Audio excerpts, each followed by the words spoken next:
Alright, just a couple things before the video starts here.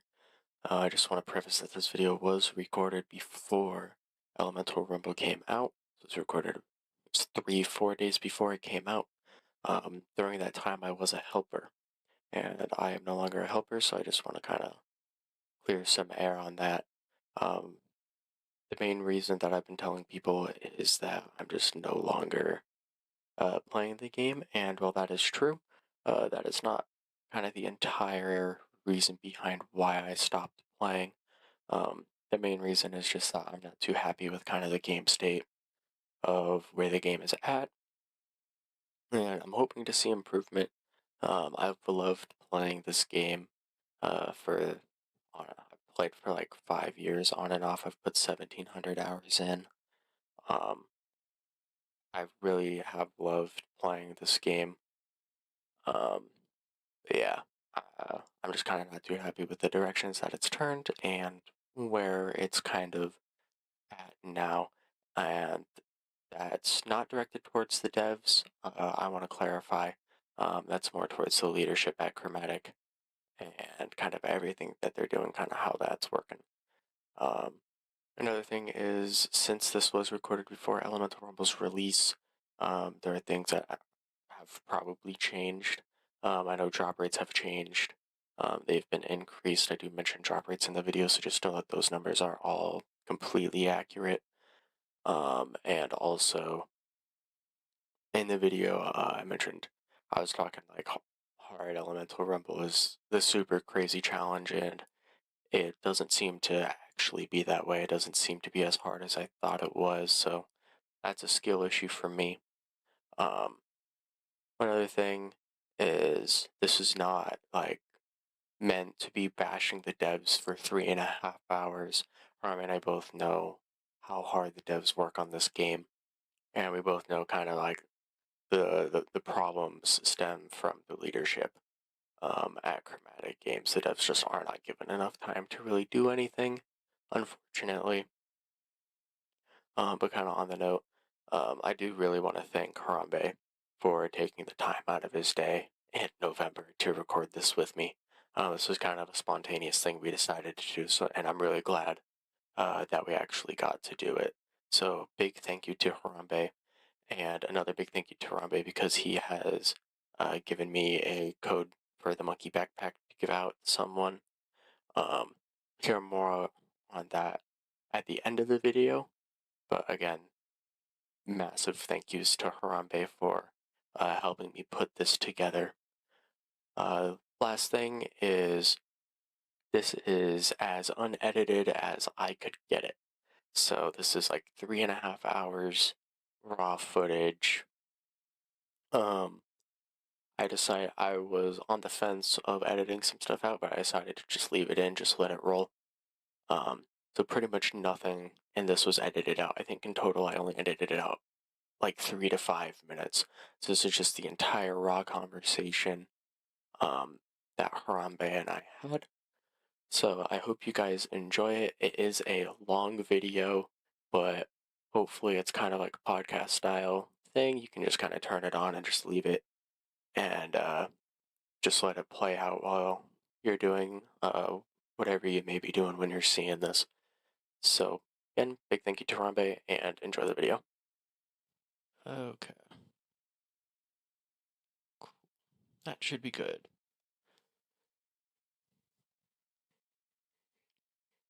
All right, you ready? Yes, sir. Cool. So, what do you want to start with? Do you want to start with something or want me to start? Uh, I mean, probably the biggest issue of everything would be the economy, I would assume. Oh yeah. Yeah, in my notes I just have trading sucks. Tra- Even compared to a year ago, it is absolutely awful. Yeah, And so yeah. I think I think the biggest issue with it is that there's no gold coming out of the game, but there's so much gold being pumped into the game. So like they add like those 1 billion um gold skins and uh like cosmetics and everything. But the only people that like pay for things like that are like the people who have way too much money to begin with. So it's like they don't grind to get that money. It's just money that they have laying around anyway. Yeah. And for the most part, it's like there's not that many people that buy those skins enough to like bring down the prices of everything because they buy those skins and they have 5 billion more gold on an alt account. So Yeah, I think kind of the biggest issue with it too is they're just not, I don't know, I'm very like anti-cosmetics for golds Mhm. because I don't know, like, would I rather keep 1 billion gold laying around or spend it on a gold skin I'm never gonna use? Exactly, yeah, unless it's barbarian. Yeah, that's just kind of that's where I'm at with it is it's cool to have it, but there's a lot of other stuff I could buy for 1 billion gold that would actually help me. Exactly, like you could build out a bunch of heroes instead of just getting one skin that goes for one hero. Yeah. And another thing too is like the economy itself doesn't have enough to like stimulate it. Like there's not like enough players that are buying and selling things. Like me, I don't ever trade ever. Mhm. So I don't like put any of my items into the game at all. It's either like I give it away to people or I just use it for building out heroes and towers and stuff. Yeah. You know, even just kind of with trading, just purely with gold, everything now is just so expensive compared to even a year ago. Hmm. Um, it's it's so hard, even with me having 100 resets and you at 200, it's still just like I know for me at least, it's like I need more golds. Yeah. Always. I Yep. always need more gold to do anything. And with people, like I know I've gotten some comments, like when I would complain about gold, they're like, "You're at 100 resets. Like you get plenty of gold." And it's like, well, no. No, I Yeah. don't.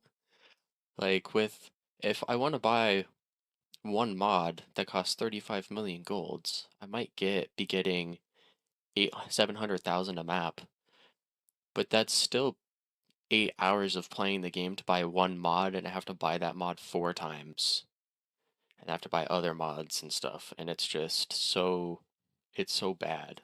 Like, I don't want to always leave my Steam Deck running playing the game, just so I can build one hero. Yeah. It's like you end up spending like 400, 500 hours just building out two or so heroes. And it's even worse on like Xbox and PlayStation. Oh yeah, and it's Like, it's that or farm rerolls all the time. yeah. And that's you can only do that for so many hours before you just like not want to even stay online anymore.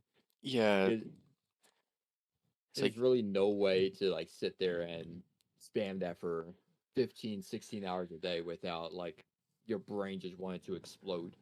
yeah, it's it's bad. I remember I was doing a race to 10,000 Ascension with Cargo's friend Luigi, and Hmm. I just sat in Carnival for I think it was 14 hours a day for an entire week, and it was miserable. It was It, it's just not fun. I think if I remember correctly, that race was for 100 mil. Yeah, that race was for 100 million, but we both kind of stopped playing the game. Um, I got to like 9,300 and was like, I just cannot play the game anymore.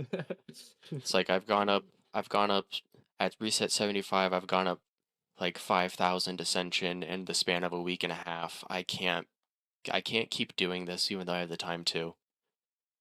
Because it was kind of I'm a very like when I play a game and get into a game, it's the only game I will play. Hmm. And it'll be like that for a while. So it's like that with Dungeon Defenders. And my friends would ask me if I want to play stuff. I was like, I can't. Like I'm doing this. I can't play other games right now. And I'm legit the exact same way. I mean, you see it with me with RuneScape now. I spend maybe like 500 hours in 1 week so far. But um, when so like you were saying, it takes you like 8 hours to get one mod at 100 resets. Even at 200 resets, it's still not even close to enough. Like I made a joke before about how on PC like you have to have minimum of 200 resets just to like enjoy playing the game. And on Xbox, you need damn near like 500, 600 resets in order to even think about building out a hero. Yeah, I can't imagine what it's like for the people that just have like lower resets. Because at that point, you can't buy anything with gold, essentially. Hmm. At least anything of value, you just can't buy it with gold. So now you have to think of other ways to do stuff, and you're either selling your stuff that you might want to use later, or you're sitting in survival and selling the godly orbs. That And that towards the end, that has been like my main source of gold. I just been trading right away the orbs nonstop. yeah, I know I trade I've traded away most of my orbs. I still have the ones that I bought off of you, but before that, I think I had 40 or 50, and I just traded them all off for stuff I wanted. It's like I have 20 million gold right now because I'm still leveling stuff up from finishing resets because even Hmm. that is super expensive, and I know I can just transfer the mods, but it's like all this shit is damn near perfect. I'm not I'm not gonna uh spend hours and hours in Chaos 10 checking every item. So how what are your thoughts on like rerolling for godly items, but instead of uh like the godly stats, instead of using like defender medals, what if they change that to gold? I think that would help out a lot. Um, Because just because even re-rolling with defender medals is really expensive. Like 250 defender medals for a re-roll is kind of ridiculous. Mhm. I understand why it's there, mainly to incentivize you to use gems, but that's like if you want a perfect roll, you better have thousands upon thousands of defender medals. uh Like you better yeah. be capped and you better have the hammers to do it. You better have just everything to do it before you do it.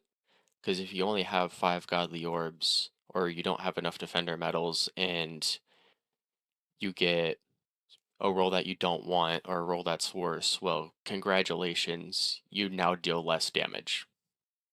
Yeah, For putting in exactly. all Yeah. this time, your damage has gone down.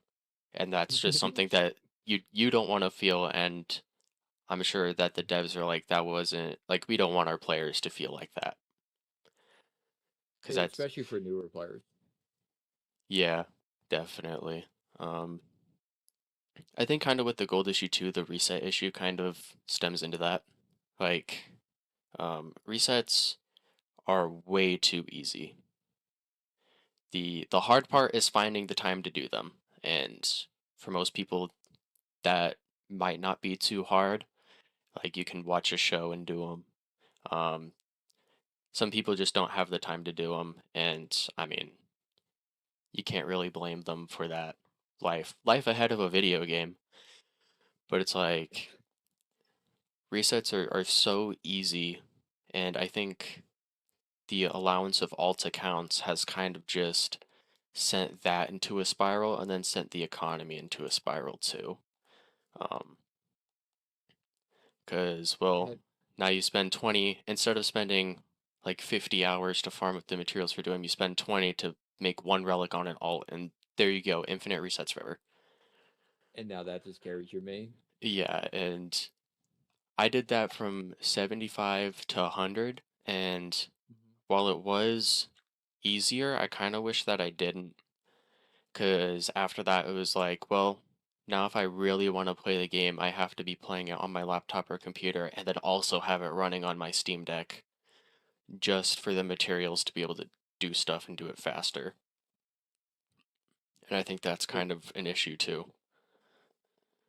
have you seen the proposal from Jade for change of resets? Um, I've probably read it, but that was probably a while ago.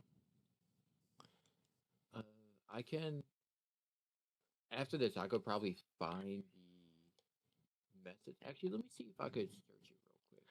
Because I know IDHC had mentioned like after 50 resets, they changed the gold buff down to 1%. And originally I was very negative about that. And I was very, like, I told people how I felt about it. But now it's like, please do it. Yeah. It's gonna help. We're not gonna see results instantly, but over the long run, it will help so much. So Jade's idea was very, very, very similar. She had it more so a diminishing gain from gold. Um, so pretty much, uh, I she sent me. I have a chart from her where she actually showed like a perfect example of how she would want it. Um, but so it would be like your first reset would give you the biggest gold buff, which was the typical 5%, and then oh yeah, I think if I remember, it might be the first 50 are normal. Then after 50 or after 100, wherever the number she set, it diminished. So when you're upwards of like 500-600 resets, you're only getting like a buff of like 0.1%, Okay. I think which I'd be interested in testing that. Like, I'd kind of like how you said last night with the portal in town. Um, Mhm. I think just having a test server open all the time where they can push different changes to it and see how people like and then put those into the actual game, I think that would just overall really help out um, with kind of fixing areas that have gone wrong. Because right now resets are just too far gone to fix. There's no fixing them. The Yeah. the damage has been done. The only way you're fixing them is wiping everything on everybody's accounts except like what Mhm. they've bought and just Which starting obviously you over from can't do that. scratch. Yeah, and that's just not something you can do. There would be riots everywhere in town. They will burn down the entire game if they end Yeah. up doing that. Oh yeah, we see how the Discord reacts to nerfs. I think wiping Oh yeah. everybody's stuff would kill the game within a day. Yeah. So something like that, they would have to like on like the new generation of Dungeon Defenders, like whatever their next game would be, they would have to learn from their mistakes in DD2 and apply all of those to the new game. So like, let's say they have a Dungeon Defenders 3 and they're planning on adding the reset system into there to go ahead and revamp the entire thing to make it how they wish they had it in Dungeon Defenders 2. That'd be like the only way of going about it. Yeah, definitely what you said, just kind of learning from their mistakes and kind of correcting that going forward would help a lot. That portal thing would definitely be good for like future games. So I think is it DDA or DD1 that has the open what do you call it, PTRs? Um, DDA has done them a lot. I think there's been a few for DD1, but none recently. But DDA will do them, and I've never participated in them, but I know just from overall game experience, having something like that really helps out. It's easy to catch bugs. It's easy to see of like, oh, this needs to be changed or toned down or toned up. Mhm. It's very easy to see that when you give like every player that wants to join a chance to join. And doing that on console, you just can't. But I feel like there'd be enough PC players interested to where you'd get a good demographic from everybody and what they want to do. Unlike now, where this new update, there's like maybe 30 people testing it. And I just don't think that's enough for the month that we've been testing it. We need more people. Yeah, the biggest issue with that would be if like brand new players would want to join that PTR, um, because they don't have the same type of insight that like a veteran player would.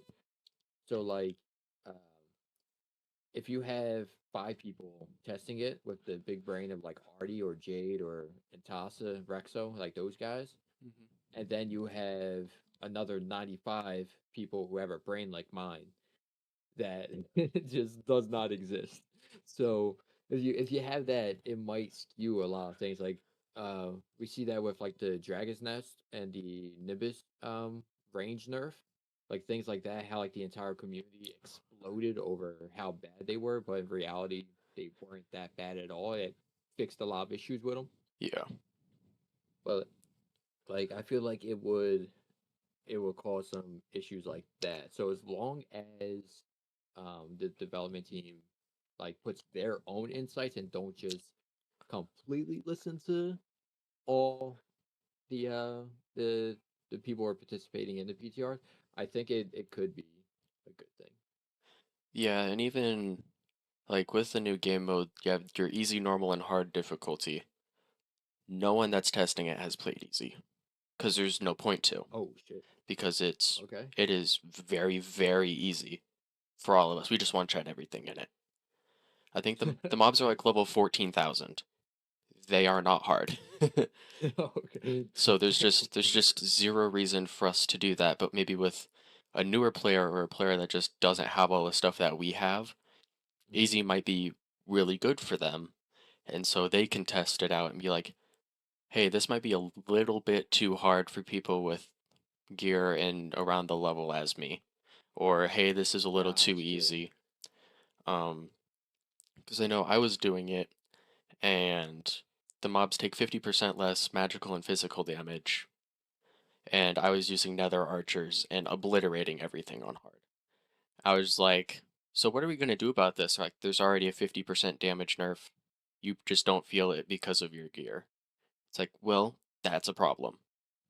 Yeah. That's a problem that I Yeah. don't feel it. Um, That that does make sense when you put it in that perspective that having the insight of those newbie players will definitely impact certain portions that like the majority of like the known players wouldn't even go to test because it's pointless. That does make sense. yeah, the only reason to do it would to be to make sure that, because like when you do it rotate, everything rotates on a week, and the maps change, and the gear set that drops changes. The only reason to go and do the easy maps would just be for the defender medals, and it's like 250 defender medals. So you don't even really get anything out of it. You you get a godly reroll. That's what you get for for spending like 40 minutes doing 5 maps. You get a godly reroll. Yikes. That's actually kind of rough. Yeah, and the higher difficulties give more, which Mhm. makes sense because they're actually difficult. Um, I don't know if I'm allowed to say this now, but this video is gonna come out after everything comes out, so we'll be good. If I get sued into the ground, I get Okay. sued into the ground. Um, Hard is twice the difficulty of Chaos 10. Or no, normal is twice the difficulty of Chaos 10, which feels pretty good. And then hard is like, I think where it's at right now, it's in between floors 952 and 953. The mobs are like level 1.5 million. Oh, that's actually kind of interesting. So Okay. like it's actually difficult, and it used to be 2 million on first release, and we're all just like, this, if you're running solo, you just kind of can't. It's too hard. And some of these maps you have to turtle and you have to run around and you have to buff. You don't have time or room to do anything else. Mhm. But now, and then they went down to 1 million, and it was like, okay, well, this feels a lot better, but it feels a little too easy. So they put it at 1.5, and that's where it is, and that's where it's going to stay. And that's like, well, if you have the knowledge of what you need to do, you can beat it. But if you're just going to walk in, you will lose. That's kind of So how it works. that also kind of leads into another little issue too is the lack of um, like the game teaching you certain things. So I'm assuming this new game mode is going to be more of a mid to like higher tier thing for like people who already have heroes built Yeah. and not really like people who just joined the game and is just trying out the game modes. Yeah, if you just But joined, there's zero reason to play the new game mode because the new gear can't drop on easy mode on the new game mode. oh, okay. And they buffed the rates, but they didn't give the new rates. But the old rates were on normal. It was a 2% chance to get a new one of the ancient pieces of gear. and on hard it was a 4% chance. And we don't have the new rates, but those were the old rates. So those are the only two that are even worth playing. Gotcha, gotcha. I have not read not one thing about that new game mode yet. I haven't seen. I think didn't Payman do a stream last week, I believe. Yeah, you did a stream last week kind of going over everything. I didn't watch it all. I just was kind of clicking to see when the release date was to Okay. kind of know when I was able to talk about more because I know with some people they're asking questions and I'm like, I have no idea if I can answer these questions right now. I'll give you as little information as I think I'm allowed to give. I can't give you anything more until this comes out. Eh, that's the rough part about it. You don't know what's public info, and you don't know what's top secret. Yeah, like when I was when you apply, I was like, you have to agree to sign an NDA should you be presented one, and we were just never presented one. I was like, well, I'd like to know what I'm allowed to tell people and what I'm not allowed to tell people, please. That'd be really nice. Because I don't want to go, Wait, I don't want to go telling people information and then have it be too much information and now I get in trouble because I didn't know. did I hear that right? Did you say you guys don't have an NDA for it? As far as I'm aware, the only form of NDA we have is in the rules that just says don't talk about information. Like, keep information that we want to be private in here and you'll know when it's wanted to be private. So I'm not too sure kind of where those lines fall in. I've just kind of been watching the Juice Bags video and it's like, well, if Juice Bags is talking about it and making a video, I'm gonna also talk about it when asked. Yeah, I'm going to keep my opinion shut about that one. Yeah, Uh, it's like, well, that's a rough one. yeah, it's like I want to know what I'm allowed to say and what I'm not allowed to say. I will gladly sign an NDA, but now I'm just kind of waiting on Rocky Waters with talking to people about it because I don't want to get in And trouble because I was answering somebody's question. once you get that 5 a.m. DM from the boys in blue, you start to shit yourself a little bit. Just a little. Um, there was one thing that I just wanted to touch on before we move on to something else with the portal. All right. Um, I mean, you probably seen me already saying that paragraph I wrote, but I, as much as I would love for that to be added, and I think like that overall will fix a lot of issues with bugs entering the game, but I think that it is extremely scary to add something like that big because whenever anything massive gets added, like any big update, I feel like a lot of game breaking bugs and dupes and stuff like that enter the game. So it's kind of sketchy, especially when in that portal, if you do give people um, the ability to spawn things in, I think that might lead to some very, very, very unfortunate effects. Yeah, that's kind of why I had mentioned like make a private testing version of the game that you have to install separately and access separately and put those things there until you know nothing is going to happen. Or if something happens, it's fixable or super convoluted to do, which I mean, people are going to figure stuff out and you can't guarantee nothing's going to happen. But if you at least want to try that, put it somewhere safe to where you're not going to ruin the main game. Because if you break a test server, you just delete the test server, or You just delete it. you roll it back and be Mhm. like, Yeah, we're shutting this down for 2 weeks to fix these things. We'll let you know when it's back up. they they would also have to um, either have that specific test server be completely disconnected from like the main game, or they would have to force you to use a brand new account for it and have that account blacklisted from the main game. Because as far as I know, the back end of the main game and any of the current test servers, they're linked.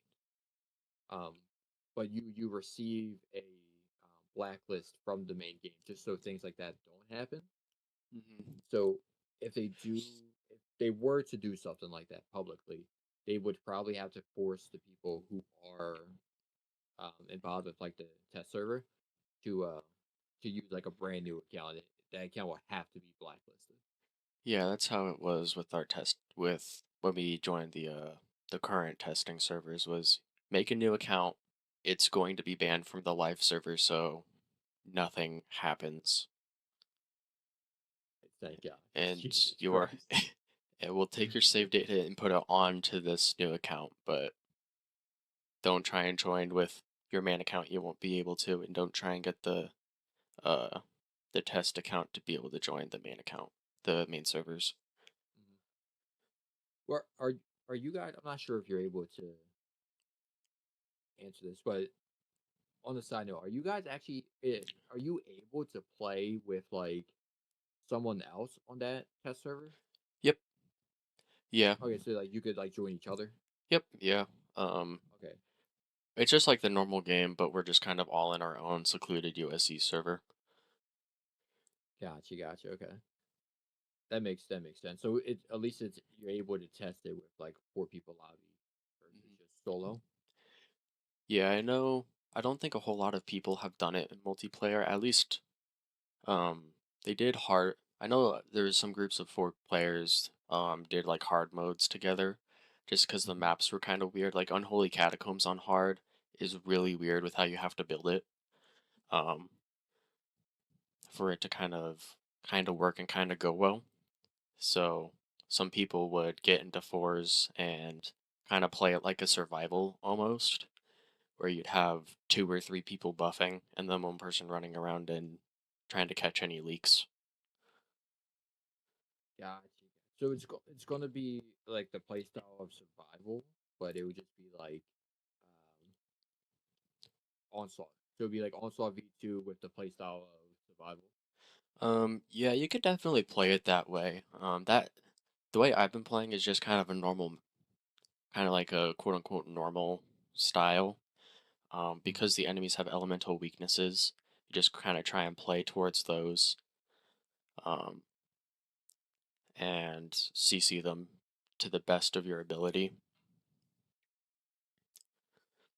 I do like that aspect of it too. It kind of brings other towers into play, like elemental towers Yeah, into play, makes them useful.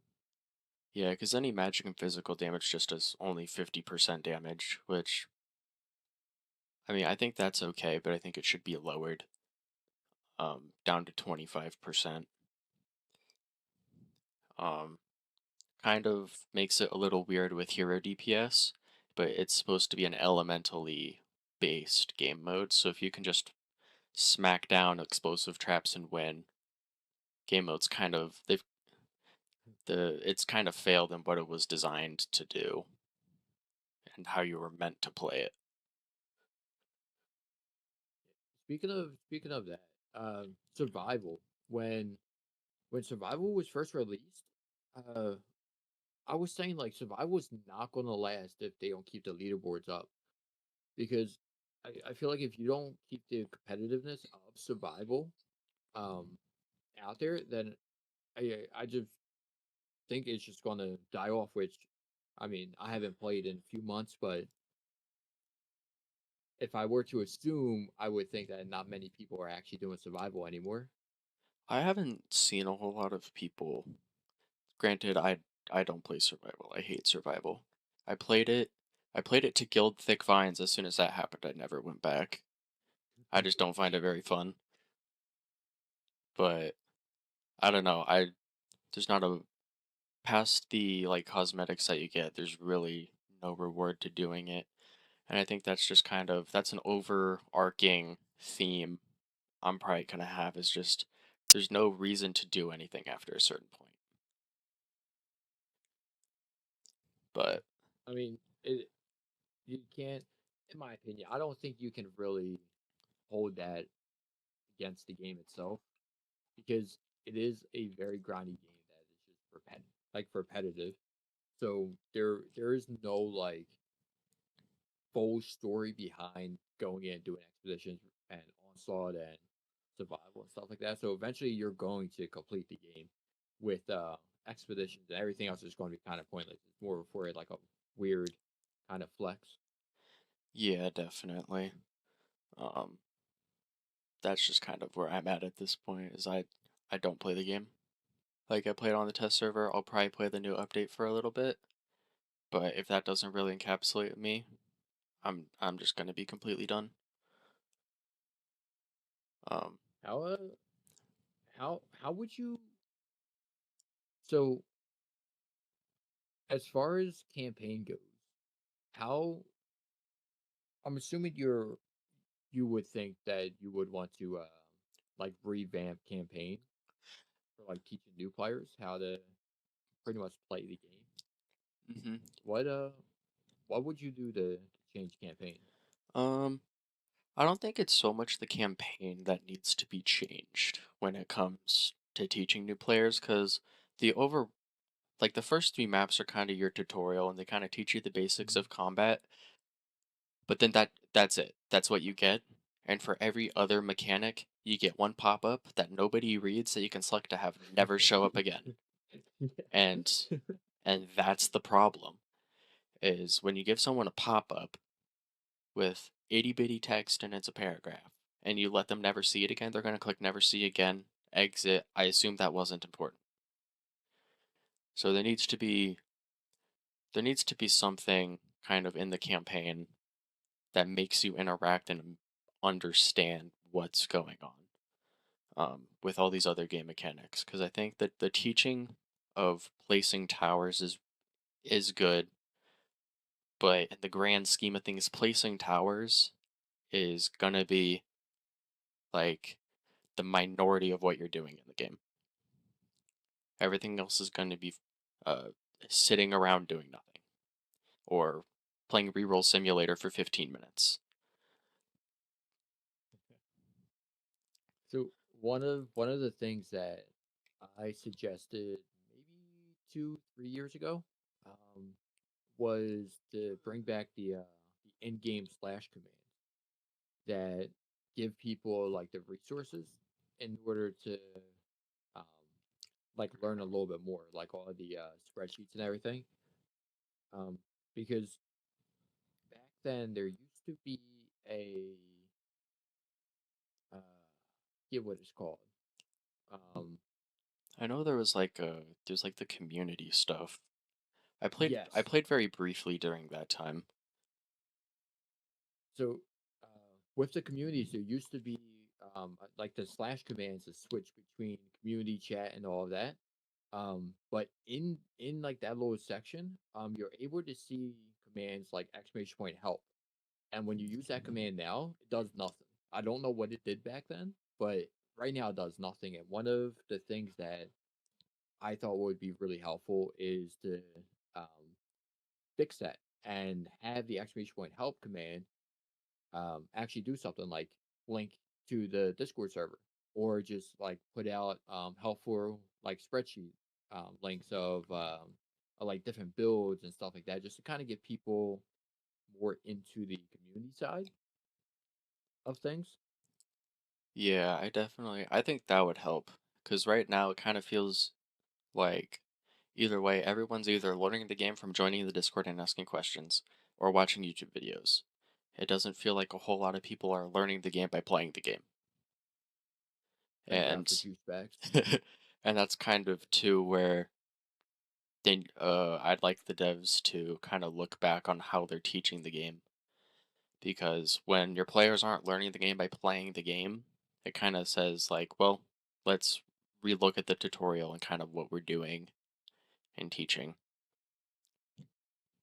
Yeah, and it's unfortunate because just like what you were saying with the resets in the economy, it to me, I feel like it's a little bit too late now because the opportunity window that they had to bring in those new players and keep them around, it's kind of said and gone because when they think of Dungeon Defenders 2, they're going to think of like all like the lack of teaching during the tutorial and everything like that. So like they're not going to, well, maybe some of them might give it a second chance, but for the most part, they do pump out an update like that, like a massive one to bring new players or to help out new players who are just coming in.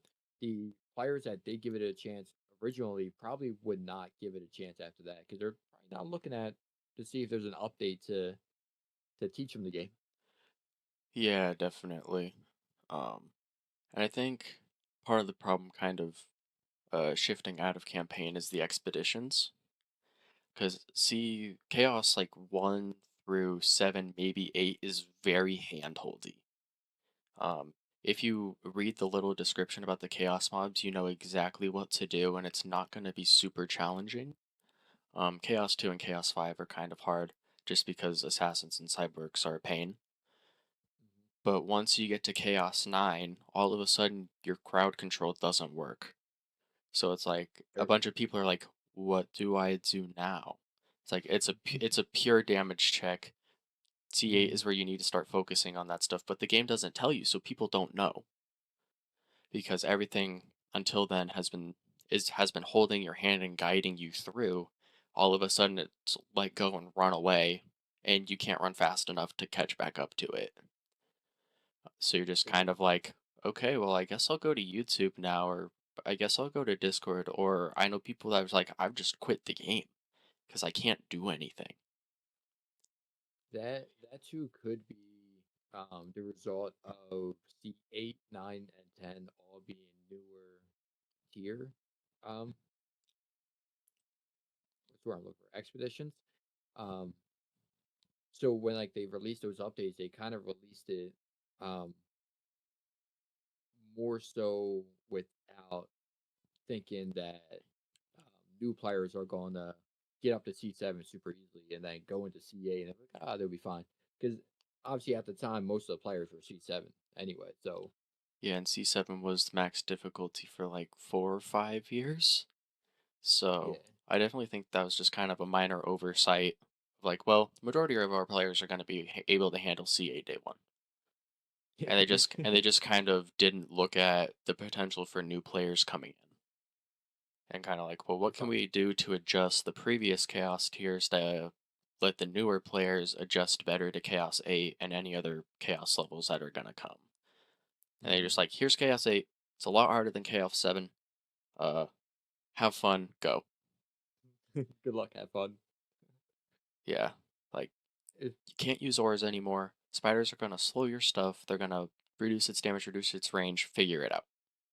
And I think part of it is like part of that figure it out is good because you don't want to tell your players everything and like exactly how to do everything because then no one's just going to think of like, oh, well, what's a new fun thing I can do or what's something I can try to make this better. But at the same time, just cranking the difficulty and saying go isn't always the right way to go about it. but that's another issue too, is that the community as a whole doesn't they don't go out and test different things. Like they don't like doing that.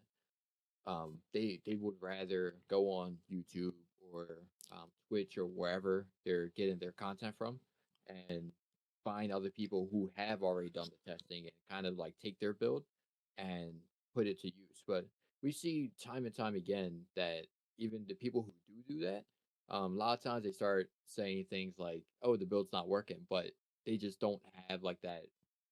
I guess you call it background knowledge of how it even worked. They're just trying to like copy and paste. Yeah, and even too, like, with kind of going along on that, just kind of copying and pasting, is that's an issue in a lot of other games. And sometimes the issue is just you're too low of a level for it to work as good as you see other people do it. That was kind of my issue before Chaos 9 with watching Juicebag's videos is, well, he does everything with 999 Ascension and the damage. And how many people watching Juicebag's videos can do that? Probably not very many. So it just kind of skews it because getting an extra 20,000 defense power is absolutely massive. So then other people try, it's like, it doesn't work. It's like, well, it doesn't work because you're missing 20,000 defense power because the guy you're watching is level 10,000. Did I think it was Skunky?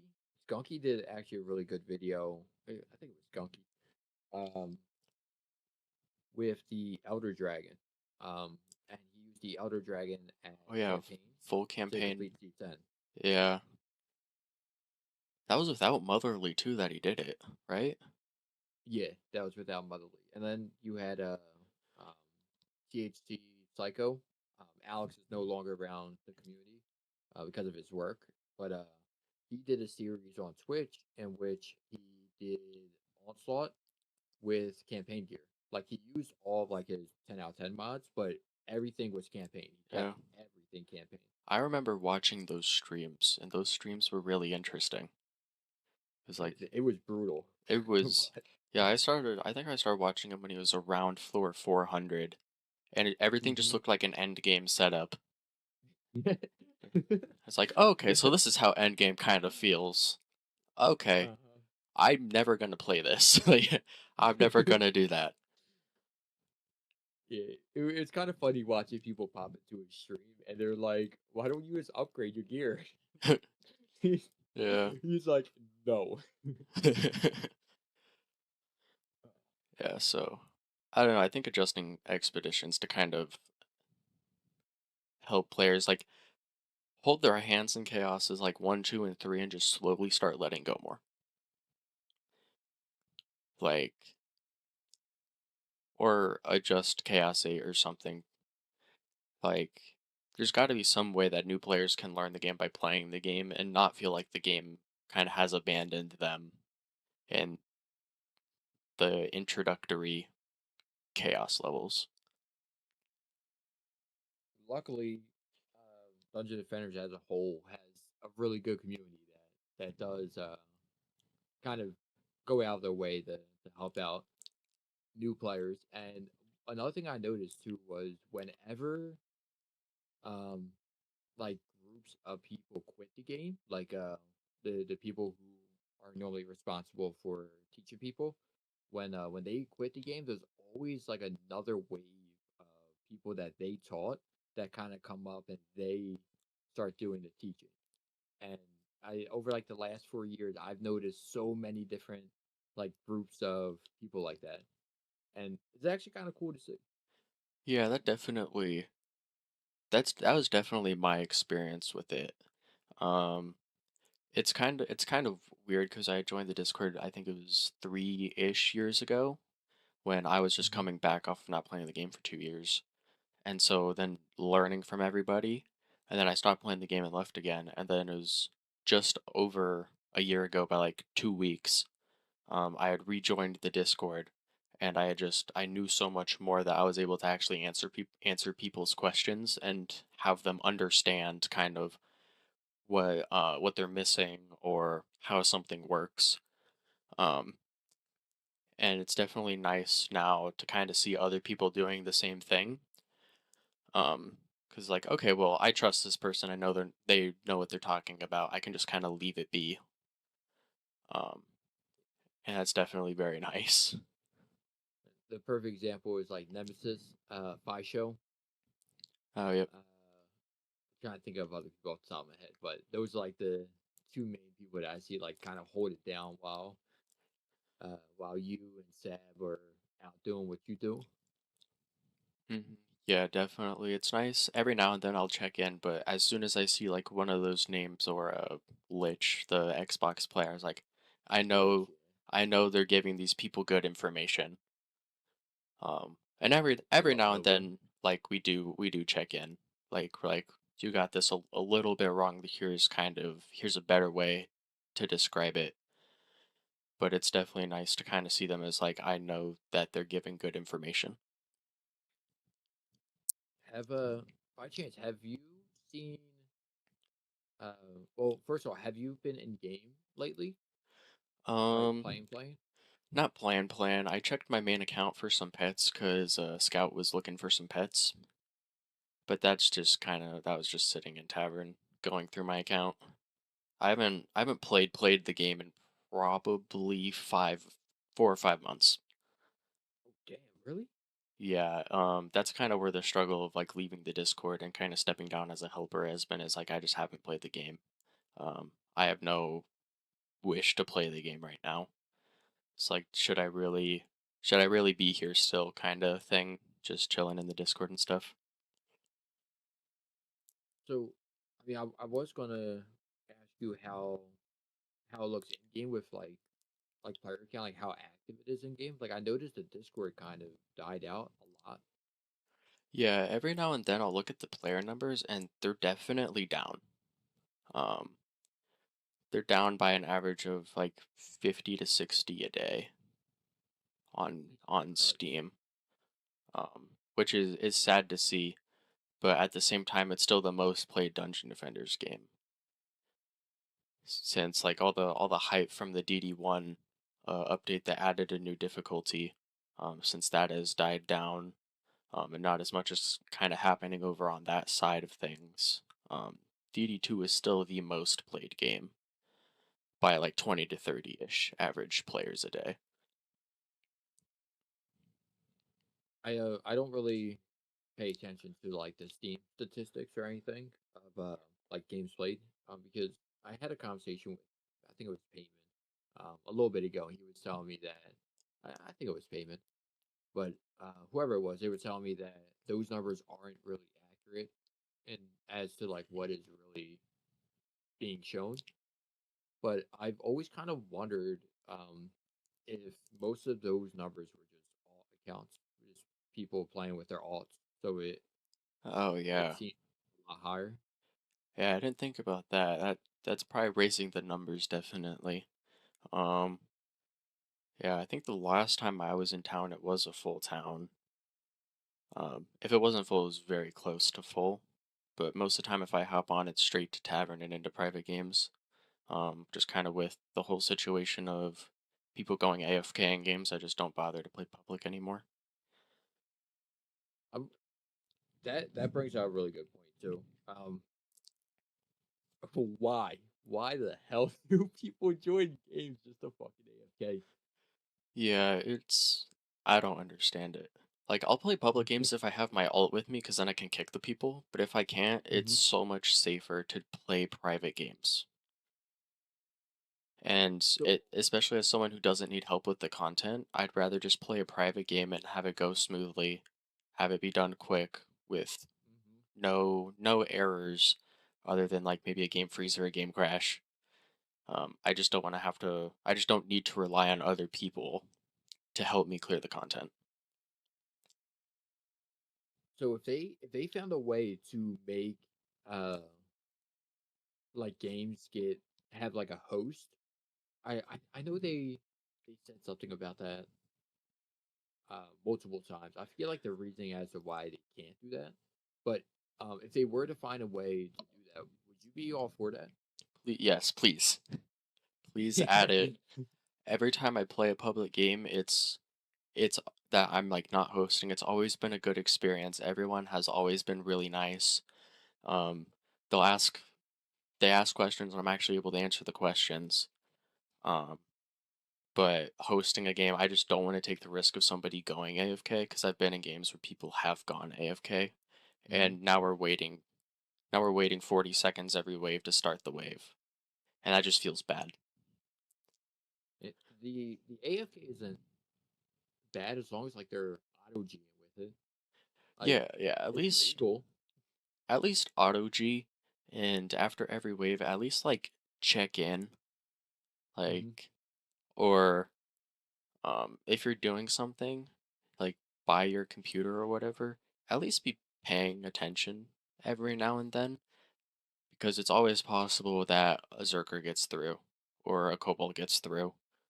Even even with my stuff, like there's every now and then where something gets through and requires attention. Um, so like at least if people would at least pay attention, I'm cool with you AFKing or pop in and be like, hey, is it okay if I go AFK for a wave or two? I need to take care of something really quick. It's like just turn on an auto G and you're good. Um, The shards in the mod situation. There's way too many. Just starting with shards, there's way too many shards. So there's not enough good shards, and shard packs are just terrible. Uh, Um, so I you're going to hate me for this, but I am probably going to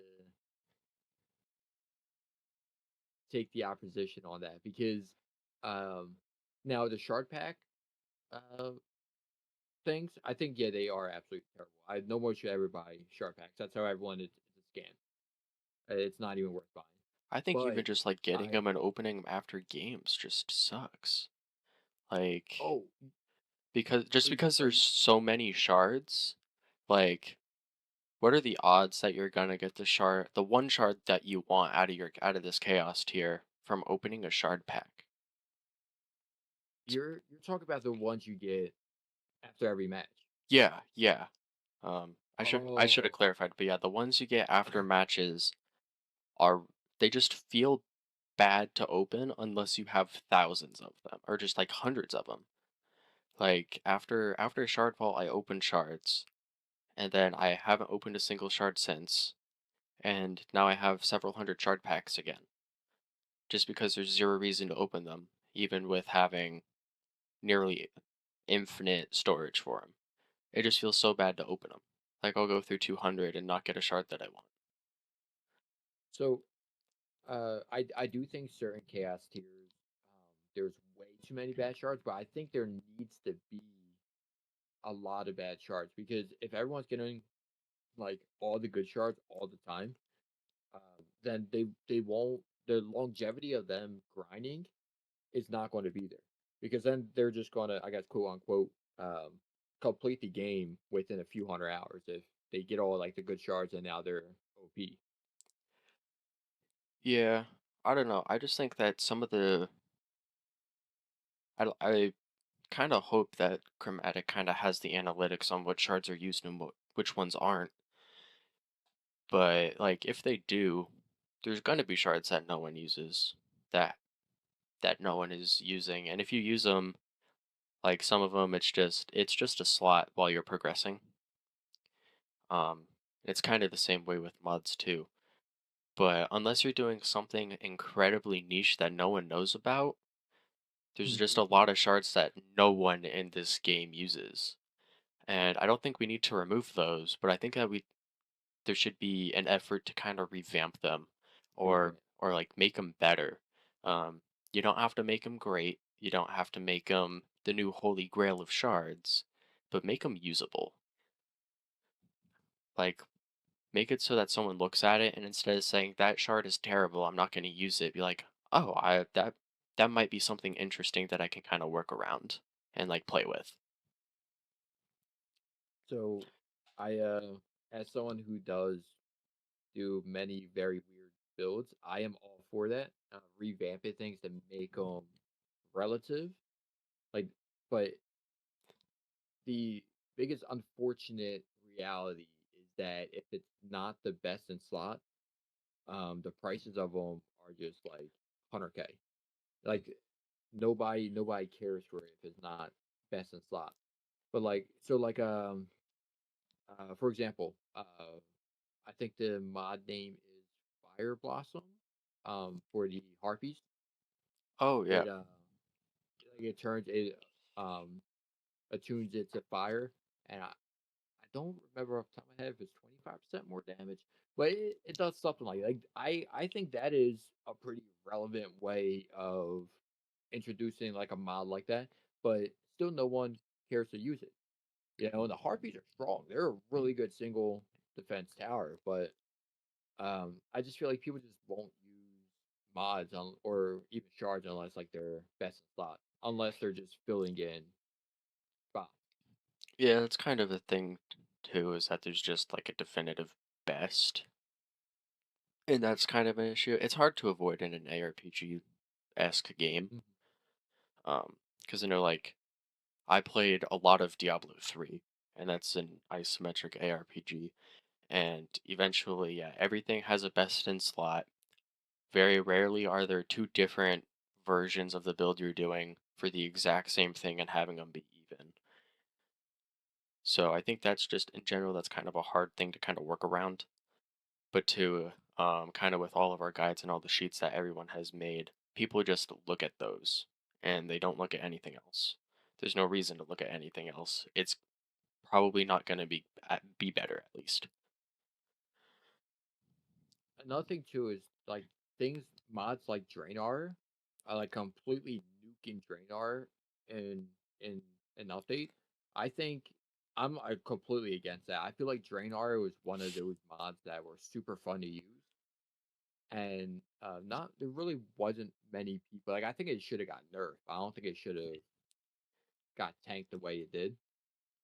But even like Thick Vines, like I feel like that is like a fun shard to use. But like if they're able to balance them like that, like even like boom servos, if they're able to make them like for like mid tier content, um, and still make it balanced enough that it won't completely just obliterate endgame, then I'm all for it. Yeah, definitely. Especially with Draenora, is kind of every now and then like a niche kind of meme build per se, like pops up and then everybody starts using it and then it just gets absolutely deleted from existence. Yeah. And it's like, well, now I've spent all this time and gold on this relic and I can't even use it anymore. Um, like my Draenor relic, I still have it. Um, Draenor is not on it anymore, but it's like, well, now what can I use this for?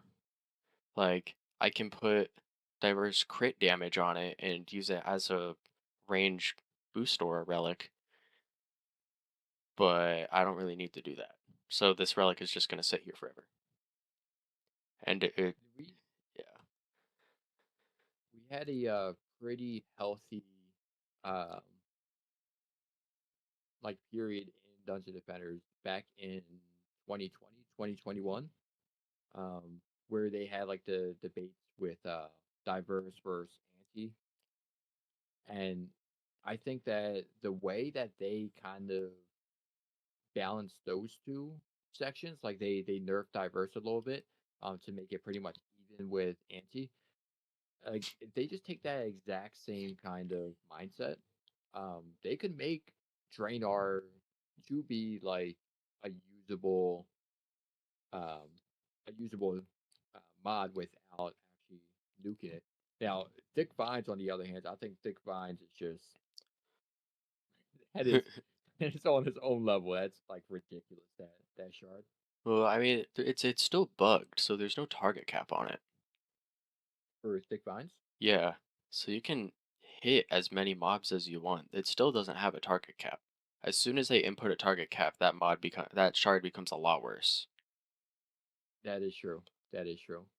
It, And Draenor kind of has like the exact same thing, except Draenor can't crit, and the C10 Kobold um, can't do anything to it. It has no effect on the Draenor itself.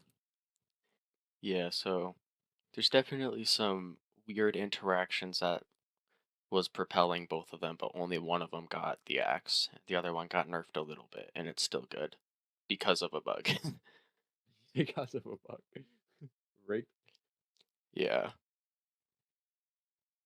but I don't know. I think other mods, I think like the hero specific mods for relics at least, they should all be usable. They should all be good. Damage Um, axe. I don't even. That's a weapon mod, Harambe. It's a weapon mod, Oh, but most of the I weapon knew that. mostly. I don't even think it's hero specific either. Were you just not paying attention? What's going on? Oh. But I think like at least the relic mod should be good because Shatterquake is very okay. I don't even know what the one for Squire is if even has one. Monk has Drain Aura, which is gone.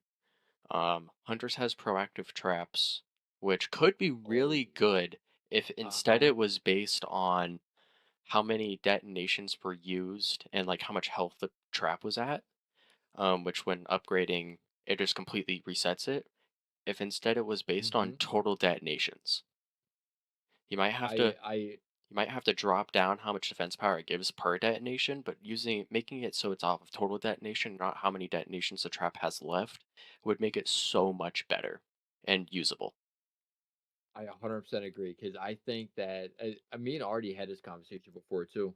Um, how doing it just like that, lowering the defense power of it, um, but making it so like upgrades uh, don't like reset it, or make it really, really, really good on Spellbreaker lanes and Onslaught that have a high mob count.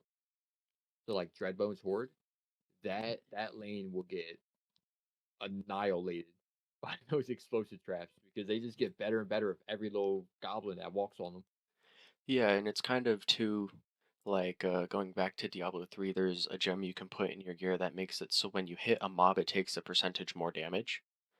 So once you're doing like the really, really high end stuff, for the first minute of a boss fight, you might just not be doing any damage, but your damage is slowly and slowly ramping so that the health bar is going down faster and faster. And so having something like that feels really good in Diablo. And I think something like that being swapped over to proactive traps would make would make ETs even better than they already are. Um, and a little bit more viable just kind of all around, and especially in endgame where um, you may just not have to pay attention to lanes that you had to pay attention to beforehand. What what is that one mod for the Nether Archers? Spectral Um, arrows. that one. Yeah, that one. I don't know. That one's not good, but it's not bad. I It's not worth using, but if you get like a 10 or something, keep it. I think I think that one is pretty much like a really good example of like a mid tier um like use for it. Like if you can't afford like the anti melee or anti chaos, you just kind of throw that guy on if you have a 10 lane around. Yeah. I don't know, the problem with it is its wording, I'd say, and I think that's why people think it's a lot better than it is because it's worded a little confusingly, and the Hmm. information about how much damage an arrow does after it bounces isn't exactly easy to find. Like Nope. like on an eighth bounce, it does 25%. What is 60% of 25? It's like 13 and a 15. half, 15. So okay, so now that arrow does 40%. I mean, that's cool,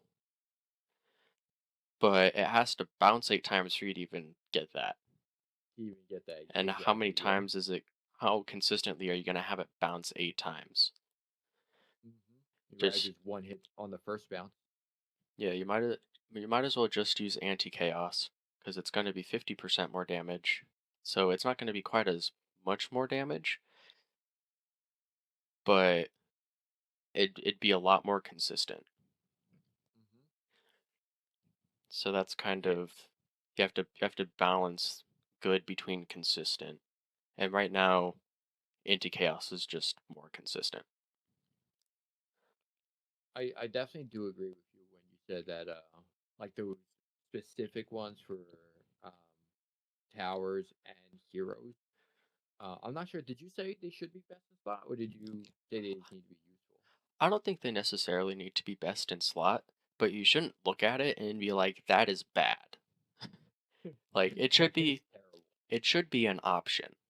Like, yeah, it doesn't need to be phenomenal, and I'm sure if you change some of them, like they would become best in slot. Like I'm sure if they changed proactive traps to what we were just saying it should be to make it better, um, after someone does the math on it for how many like average triggers you'd get, like it very well could just become better, um, than using the like diverse crit damage or anti melee Hmm.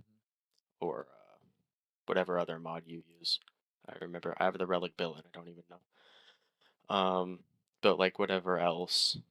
So like there might be some instances where changing them would just inherently make them best in slot, but they don't necessarily need to be changed to be best in slot. Just make them usable. They'll make somebody sad when they get a proactive traps because they're so happy and they go to the Discord and they're like, I got a 10 proactive traps, and then four people are like, that mod is bad, trash it. Trash it. Like, that shouldn't, when you get a 10, you shouldn't be sad, kind of. hmm And I think that's kind of an issue with there just being so many mods. Is if you see it, if I see a 10, I'm like, it's probably garbage. It's probably something that's never gonna get used. And so like, oh, I got a 10. Holy crap. What am I putting this on? Exactly. Even if like you're throwing on like a fun relic, it should always have some place. Like even anti goblin has a place on relics. Yeah, yeah. I remember using anti-goblin back in the olden days for like an anti-frost relic on my fissures. hmm I still have that relic laying around. I still have it. I found it yesterday. I built this relic 5 years ago. Did I'm not sure if you were.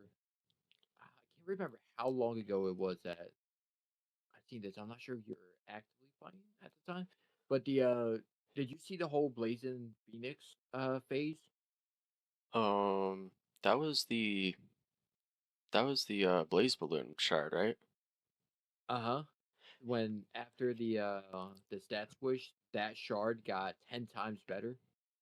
Um, I was playing, but I don't think I realized that it ended up getting better. I've never done like end game, and even then, even now, I understand more about end game, but just not all that kind of goes into it. So I was like, oh, Phoenix, and I looked at the shard, and I was like, oh, that's probably pretty good, but I have no idea. Um, So it did 5,000% or not hero damage defense power. Um, and I can't remember off the top of my head. I think it was once every about 5 seconds. It was a percent chance of going off, but it kind of mathed out to like once every like 5 seconds. And obviously, like the more blaze balloons you have down, like in the end game setup where you have six of them down, it was going off constantly. And because of the stat squish, um, that shard was never touched, so it was still 5,000% of your defense power. But when they divide everything by 10, it made it 10 times better. So it was like nuking everything. okay. But like a shard like that, they eventually ended up nerfing it. But a shard like that, I feel like should never have even been touched to begin with. Like they should have, I mean, nerfed it a little bit, but they kind of nerfed it into the ground where it's not really super useful anymore. But Yeah. like, go ahead. Oh, I was gonna say they did like the same thing with that mercenary shard. Um, I can't remember which one it was, but it was originally I think like 2,500% or some ridiculously high percentage, and they brought it down. They cut it in half, and now AP mercenary just isn't the same now. It just does not hit as hard because that shard just got nuked into the ground. Was that recent? Um, I think it was with the stat squish. It was Oh, with I the didn't stat even see squish or that. shortly after. But yeah, AP mercenary just doesn't hit as hard now because that shard got for I think it was for his knife throw ability just got nerfed so badly that he's still good, but he's no longer like best AP DPS in the game good. The Phantom Knives. I think so. Well, How did I miss that? maybe. I would have used the hell out of that one. Yeah, but it's just like I don't know, I think that's kind of an issue too, is just over nerfing right now. And that's what like a PTR would really help to avoid is the over nerfing of things. So the thing with that too is like they when they do nerf something, right? They end up later on adding in more power creep. So like I feel like in their head it kind of evens things out, but in reality it doesn't. It just brings the same power, but like the nerf you just did, it basically undoes it by adding more power creep in, like with that last update. I forget the consumables they added. I forget what they're called, Oh, yep. but those things were like insanely OP. Like the one was doing like damage based on the enemy health, I believe, something like that. It was like 1% of their health or something like that. But yeah, but I think that is also another issue is that when they do a nerf, then a few months later they just add in like a bunch of other like buffs and everything that just kind of cancels out Yeah, we're about to see that with the new gear coming. Um, with these the set element. yeah, these set bonuses are very strong. Oh shit! Oh no! Um, they are they are good. Um, two of them are for like melee HD heroes. One makes you tankier and one makes you deal a bunch more damage. One's for AP that gives you 25% more AP for 5 seconds on a 10-second cooldown. And then there's another one for uh, ranged HD DPS. So we're about to just see even more power creep once people begin assembling these sets. And it's like, well, you've nerfed everything, but now you're just adding something super powerful into the game. That's not even that rare. Like you're just Oh, undoing the nerfs essentially. Like, that's rough. That is yeah, really rough. yeah. I don't know exactly how to do like all the math for this, but one of the set for melee hero damage that makes you deal more damage, I would kind of expect it to bring Barb back up to what it was with 500% TTT. I wouldn't be surprised if it got back up there again. Um, that's just how strong it is. It's just like, well, that's cool, but holy crap, that's gonna cause issues. I I wonder if they do those nerfs with the intention of adding more like power like that in the future. I wonder if that is done with that in mind because I feel like eventually that's gonna bite them in the butt. Yeah, like I know Faisho sent me the buffs. Here, let me read. The set is the fire set. That's gonna be really strong for that.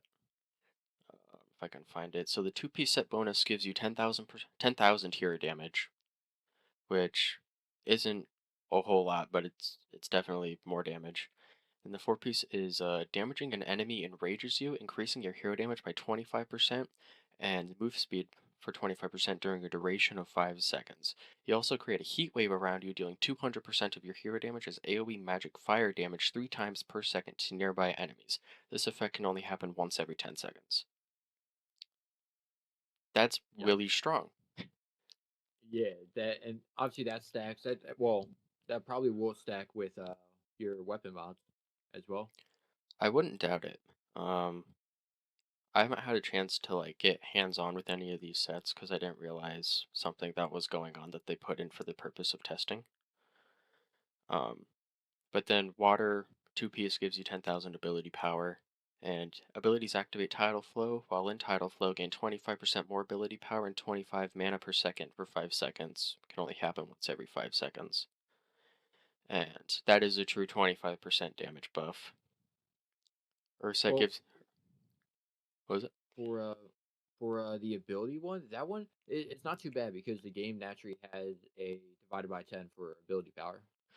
Yeah, but from the way that scalars and everything gets applied, you'll get the 25% more before the scalar is applied.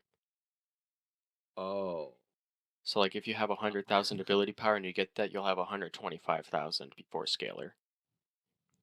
gotcha. Now I Just see the issue. yeah, just from how the game applies all of its scalars, which I don't know, maybe the way that that scales is bugged, or maybe that's not how it scales, but going off of other stuff, it's like that's gonna be strong.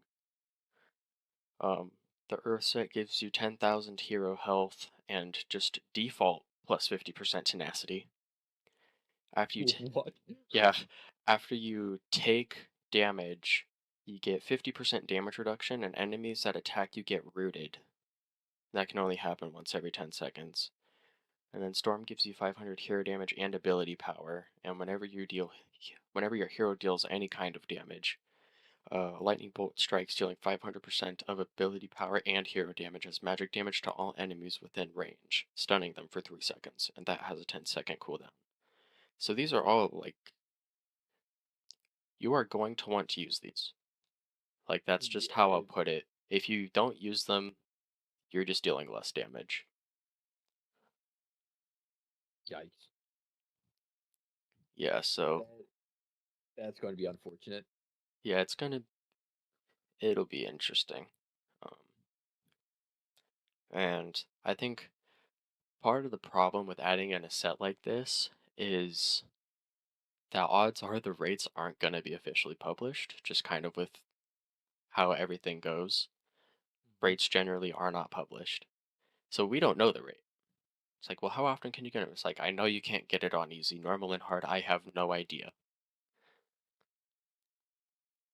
Expect above 2% on normal and a little bit above 4% on hard. I don't know the actual rates. So I think that too is kind of an issue.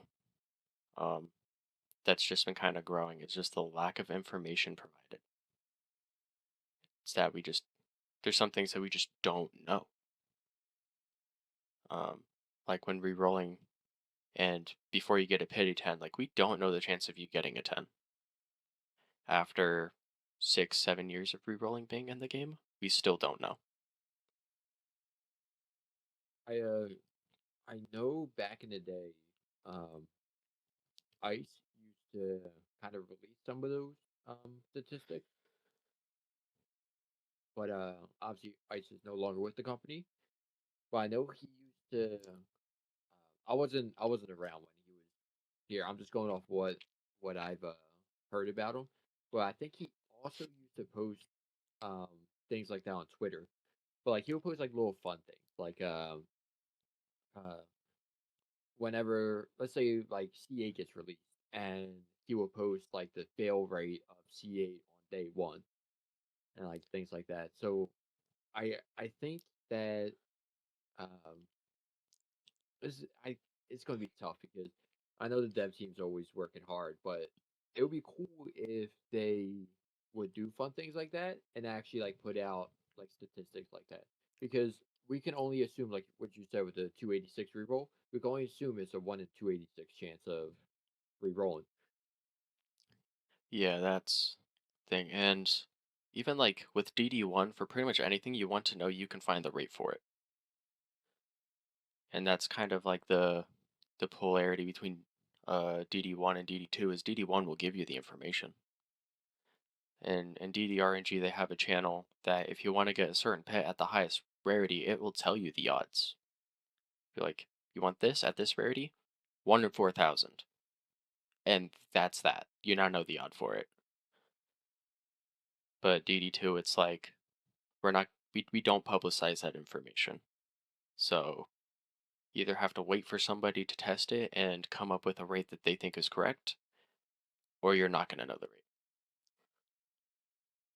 I had a theory at one point with opening up shard packs where so I was told that let's say there's 50 shards all in C1, then it's a 1 in 50 chance to get the specific shard that um, or to not the specific one you want, but 1 in 50 chance to get a each individual shard, right? Hmm. But I I had a spreadsheet where I opened up, I think it was like 1,000 C4 shards, and I was recording every single shard I got from it. And it could be because it was only 1,000, I didn't do it in 100,000, but it seemed like some of the shards were like more common than other ones. For example, defense rate. Actually, let me see if I actually still have this spreadsheet. But I think the fence rate was like 2%. I was getting at 2%, but then like some other ones I was getting upwards of 7 to 9%. So it could be because it's like a small sample size of only 1,000, just 1,000 shards. But I feel like there is some hitting statistics, especially for like reroll. And I think that the higher the number is, um, in which you roll, I think it's a higher chance of getting a 10. Okay. But that's just a Harambe conspiracy theory. Yeah, because I know like for that stuff it's hard too because the math isn't what you'd expect it to be. Like when someone counts all the C1 shards, I think we have 42 right now. They're like, okay, I open 42, I get a destruction. It's like that's not unfortunately that's not how it works. You open 42, you have a 63% chance of getting a destruction. Hmm. And people unfortunately like that's just not public, so people don't really know like, oh, I'm not guaranteed to get it. I'm like you could never get a destruction. There's like you I don't know. I feel like information like that should be publicized because it would just help so much. Of like, here's how the math is done for XYZ. Here's how the math is done. Hmm. Um, because it kind of helps reduce people thinking one thing when in reality it's another thing. And now they're mad because they didn't get what they wanted when they thought they should have got it. Kind of like the light ancient Chris that me and Show were farming for 2 weeks just to find out it doesn't exist. I'm still salty over that.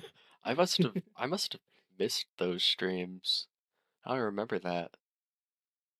I was farming it for my mercenary when I was putting on my mercenary, and I'm like, "Hey, Show, come help me farm for this because the chance of getting it is very low." And he's like, "Okay."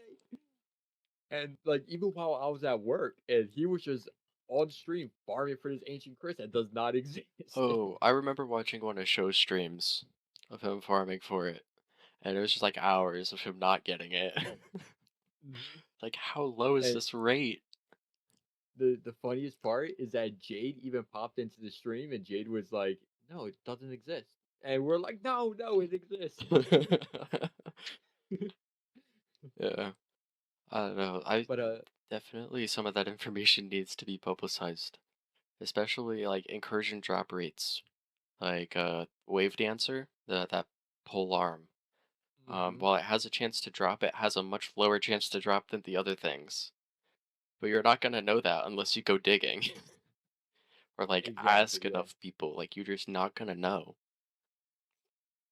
And something like that is kind of tough to. It's extremely hard to like be able to test yourself. Like I'm not going to go in and the wave dancer is that what map is that? Um, I th- Ancient Incursion. I think it's Harbinger. Well, I let's think. just say it's Harbinger. Um, I'm not going to go in and play 5,000 Harbinger maps to see how long it takes me to get 10 wave dancers, and I take the average. Like something like that is just not feasible to even do for a player.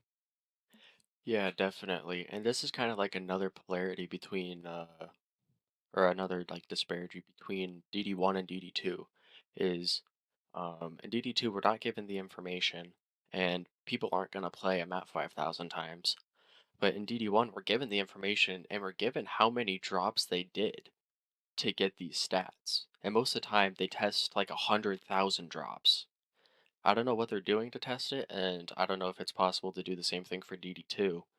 But when you see 1 in 4,000 out of 100,000 drops, the confidence that that's like the actual rate goes up significantly. That is crazy. It's absolutely wild. Yeah, it's insane what those guys do on DD1. I don't know how they do it. I don't know if it's possible for DD2, but it's definitely nice to have the information publicized and know how many runs like they did or a simulation did. Because I doubt it's a person going in and running it 100,000 times for all these items. Unless they found a way to to make an auto map builder. Maybe, like I don't know. Like they could be using a bot that goes in and just plays over and over and over again, um, or whatever. But they're getting that information somehow, and I doubt that they're making it up. I highly, highly doubt they're making it up. So I found, I think, so this was not C4, but I did find one of my spreadsheets. Um, I labeled it C9, but I think this might be C10. Is Bunny Hop C9 or C10? C9. Okay, then this is C9. But I sent you the link to it if you want to open it. It's so this is not a private protected spreadsheet, by the way. It says I need So, permission, Harambe. oh Jesus Christ, never mind. You lied to me. Hold on, let me show you. Let me close all my other tabs so I don't get exposed.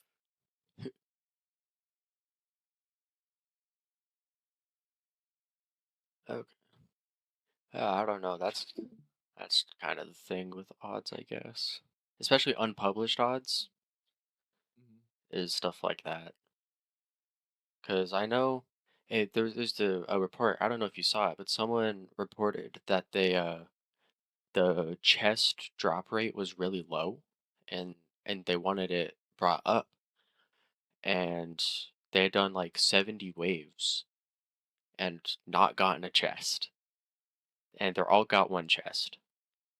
So it's definitely some of those weird things. They're like other people have had this happen too. It's not just me, and it's not just this one run, and it's kind of hard to tell um kind of what's going on. Like maybe the rate isn't as high as we thought it was, or maybe it got reduced without being in patch notes.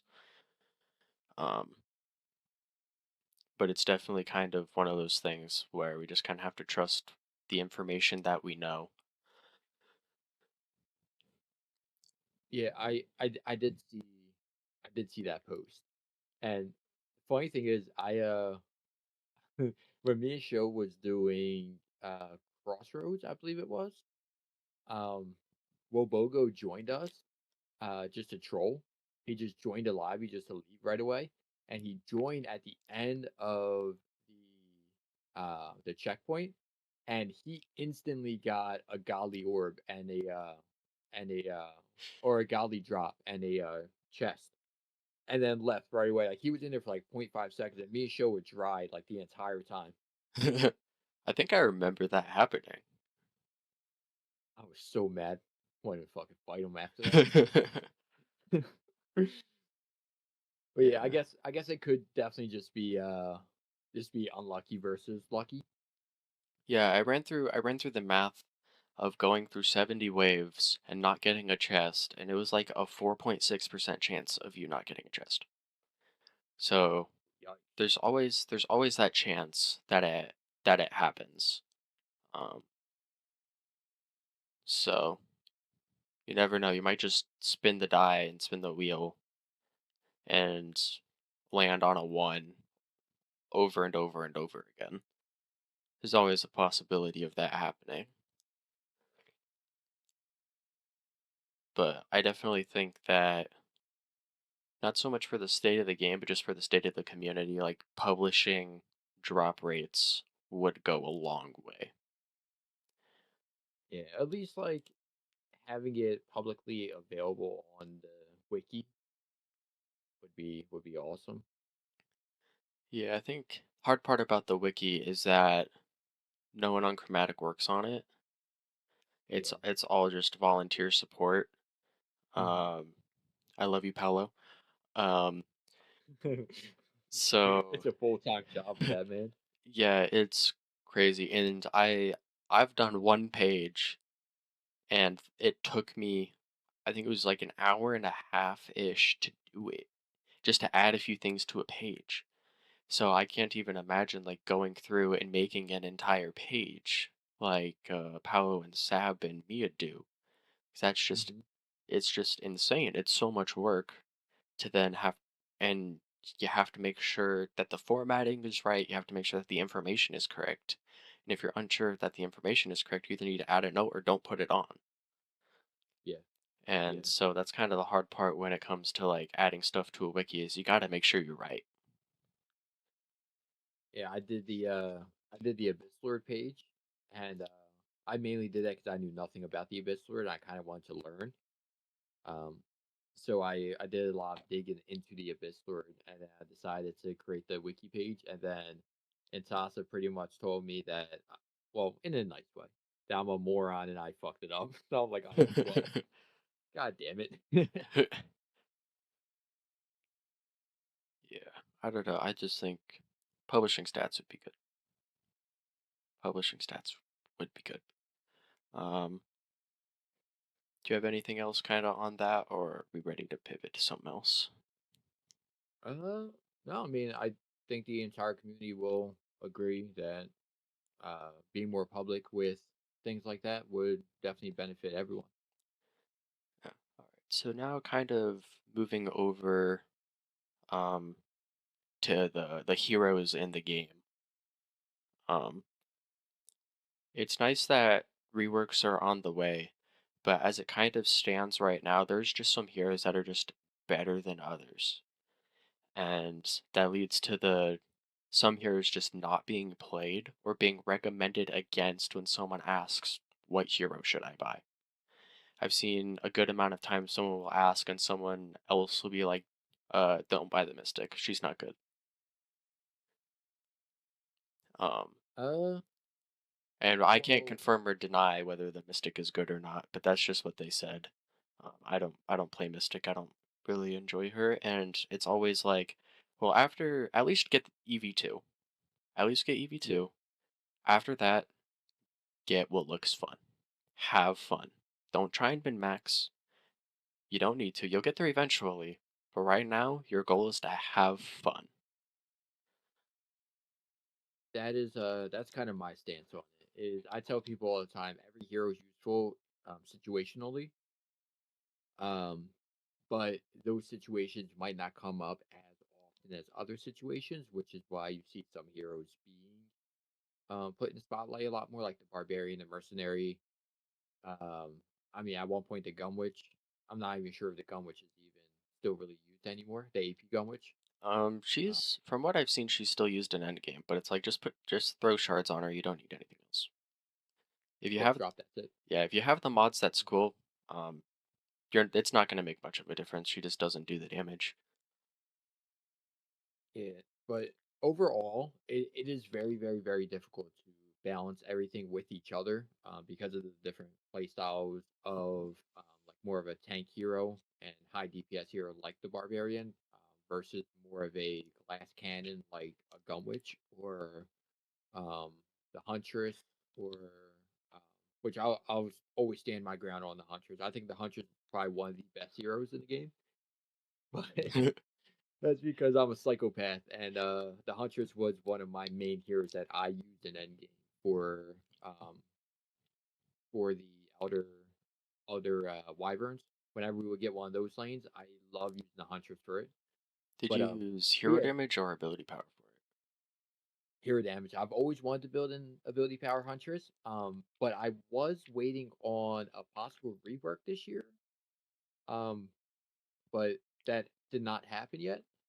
So I'm still kind of hoping that maybe one day they will rework AP Hunters. But AP Hunters was a hero that I was very, very, very interested in making. Okay. Yeah. Completely forgot what I was It, gonna say. it's a it's just hard to balance all the heroes, especially because how many heroes do we have now? Like 15? We have so many, and we're about Yeah, to get another one. and yeah, the new one is I forget what it's called. It's like a Yeti, right? Yeah, it's the Frost Weaver. It's gonna be a DPS only hero. Wait, DPS no towers? No towers. Oh, that's interesting. Okay. Um, but yeah, in general, it's just very hard to really balance all the heroes around each other. But I still think that they are all situationally good. Like for example, the AP mercenary. Um, when it comes to end game rollers, I don't think any hero is better than the AP mercenary. Just one hits all rollers in end game. But then again, you won't use AP mercenary in other content like survival or expeditions or even just in lane clearing for I mean you can use it for lane clear, but it's not as effective as like a barbarian or a hero damage mercenary or even engineer. Yeah. Yeah, I think definitely um it's hard to balance it all, but I don't some heroes it's um like taking the apprentice, like hero damage apprentice is just worse than hero damage adept. Um Mhm. that's just how it is. If you're gonna play one of them hero damage, you're playing adept, she just does more damage. Um and I think that's kind of where a problem kind of lies is if you have the gender swap heroes and granted their APs are both pretty good, but if someone wants to play HD Apprentice and they really enjoy that, now they're just underperforming if they could use when they could be using the adept if they have her unlocked and they'd just be doing more damage. Yeah. So would you think would you say that it's more of an issue that the content is too hard for these heroes or these heroes just aren't strong enough for the content?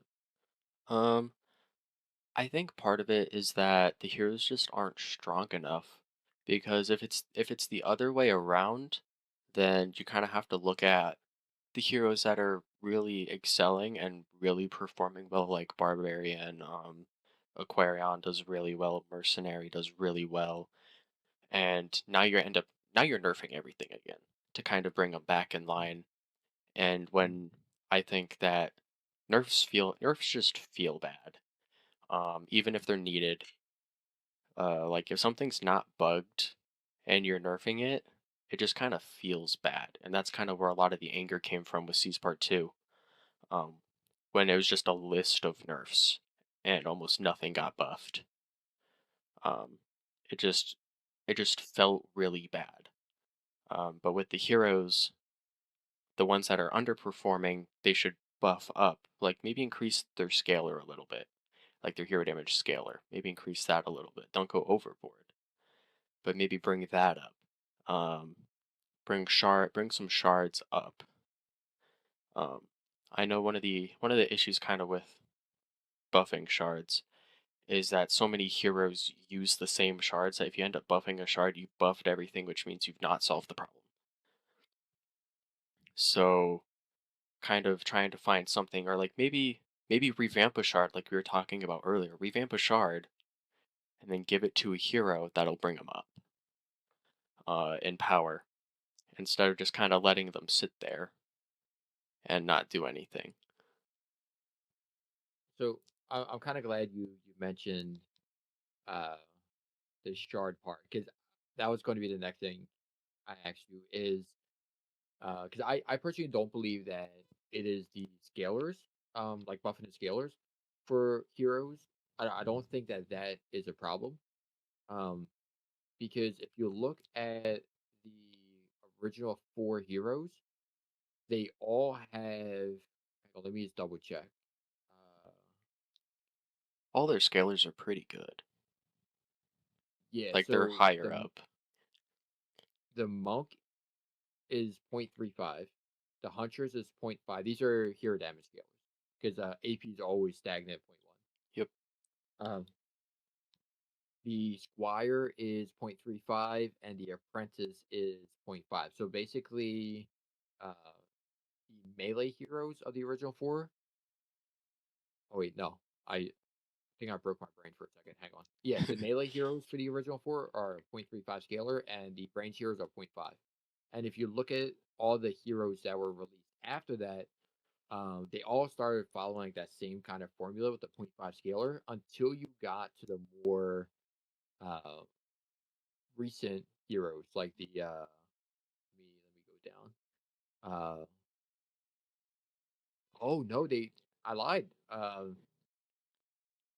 And so it didn't change until the hunter. So they all stayed about zero point 0.5 or 0.35, except for the hunter. The hunter is the only different one. The hunter is a zero point 0.4.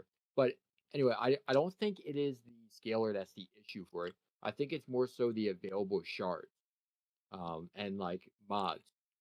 Um, so like the barbarian. Barbarian, I think we can argue is probably the strongest hero or build in the game. And that one's at a 0.42. But the mercenary is pretty much just as strong, but it's a 0.35. But the reason why the mercenary can stick up with the barbarian is because of the mercenary shards, like his 50% uh, tenacity Hmm. um, passive that he has allows you to put extra like damage on him. So I think with uh, with things like that, it kind of makes it easier to balance instead of just messing with like scalars. Yeah, definitely, because the Adept has a shard, I'm forgetting what it's called, but it makes enemies that are in Wither Bubble take 20% more damage. And Apprentice just can't use that. So you just lose 20% damage off the rip. And that's like the only difference that you would have Yeah. between the builds is one shard Mhm. and it's a 20% damage difference, that's pretty big. And it just Mhm. makes one of them worse because there's just nothing. That was the struggle that I had because I was gonna submit a Hero Damage Apprentice build to be put on the official sheet. And that was the problem is like this is like cookie cutter. There's just nothing special about this. Just Um all generic shards and everything. yeah, it was just like all generic shards. I don't remember if I might have had like one shard that wasn't generic, one or two. Um, but it just wasn't enough. And in my Gunwitch's gear, I didn't expect him to be as strong, but I tested against Lava Beast. And C10 Lava Beast one player, my Gunwitch can kill it in about 15 seconds. Um, and same difficulty, like waiting for obelisk buff, same buffs and everything. It took my apprentice over 2 minutes. And that was literally just with gear and pet swapped over. The only difference would be the weapon. And then the shards. Like for some heroes, there's just not enough support. And it really kind of drags some of their what they could have. It just drags it down, and just for some things, it just kind of makes them not as great of a choice. Yeah. Like the AP barbarian. They released all those shards for the AP barbarian, like the I think it's called Hawk something. But they released a ton of AP shards for the barbarian on C9, and I think on C10 there was a few too. But Yeah. like none of them even really mattered. And then I know the mercenary isn't like a gender swap of barbarian, but they're pretty much like the exact same like play style for the most part. And then like you look at like the mercenary and he has all these other really cool and useful AP builds that you can use for it. And like you were saying with the huntress and the apprentice, like they don't have any like specific shards to really put them over the top. Yeah, there's for some heroes, there's just nothing special that you can do with them. Um, I definitely did enjoy doing the AP apprentice. I had a ton of fun with it. oh yeah, AP Apprentice looks like it's an absolute blast. Yeah, you just sit back. I've seen so many videos of Ghost Curse, and it's just him chilling in Endgame, just Teslas and petrify everywhere, and he's just spamming them and winning. I actually joined him on Hmm. an Ember Mount, and it's just walls and him going at it. It's That was the most fun AFK I've ever had. I'm just watching bolts of magic just obliterate mobs. It with with all that being said, though, they did say that they wanted to do a rework on. I mean, they did a rework on Initiate already, but they did say the original four heroes that they did want to do a rework on them to make them better. Now, I don't I don't believe they told us what their plans were, but I would definitely love to see them get some love. I feel like the monk might be the only one that would really wouldn't put my hands on at all. Maybe AP monk, but I think monk is probably the only hero of the original four that's actually decent. Yeah, I don't know. I think I wouldn't touch Monk because I wouldn't know what to do with him to make him better. Like, you can buff Heroic Wave, and that just adds more power creep because now buff Monk is just even more valuable. To But everything else. yeah, and it's just like, well, what do you touch for hero damage Monk to make him better? Because he used to be phenomenal, and now Mhm. he just got power crept out of being really good. But there's not like a clear thing. Like the only thing I can think of would be buffing Crane Stance, to make him better for hero damage. How much, if you know off the top of your head, how much does monk, how much can he actually nuke? I've seen last time I saw someone nuke with him, Show nuked the back of a roller for 300 million. And that was like full buffs and everything, and with the roller weak point. So I don't know. I'd assume like maybe 250, maybe. I'm not too sure. So that's just kind of speculation. But just going off of that number, he's just not as good.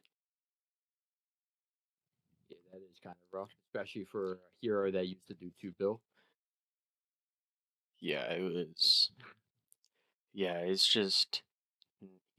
It's just he was so good for so long that they squished the numbers, and now he's just not great. He just doesn't do the damage anymore, comparatively to any other hero. It's like Well, when a barb can TTT for 2 bill now, like that's a lot of damage, and a monk just isn't doing that damage. I think it could also be a good thing though. At the same time, because like back then, everyone used to only use nuke monk. That was like the build that you needed. Uh, when you're building out your first hero, everyone's like get nuke monk, nuke monk. That was like the go-to build. It's like kind of like with like the reflex back in the day. It was always build out reflex first. Um, so I Yeah, think it nerfing him into the ground probably, or not. He wasn't really nerfed. You know what? Now that I think about it, whoops, that could be why he's not as strong. They fixed the there was a bug with him. oh, You remember that? the Frostfire and Grave Infection. That No, with um with his self buff. um There was a bug with it that they I'm going to have to find um the the thing where they showed what exactly was wrong. But like he was buffing himself, or he was his buff was too strong, I and know they fixed that, and it was a nerf to him. I know that a few years ago Hilo made a video kind of demonstrating that instead of buffing, he was buffing himself by 200% more than he should have, or like that the shards and the math suggested that he should. He was buffing by like 4 times instead of I think it was Yeah, 2 that he was supposed to. I'm not sure if that's exactly what you're talking about, but I remember seeing Hylo's video on that. I'm pretty sure that's okay. I found a message from Sab. Uh, can you confirm or deny the theory about?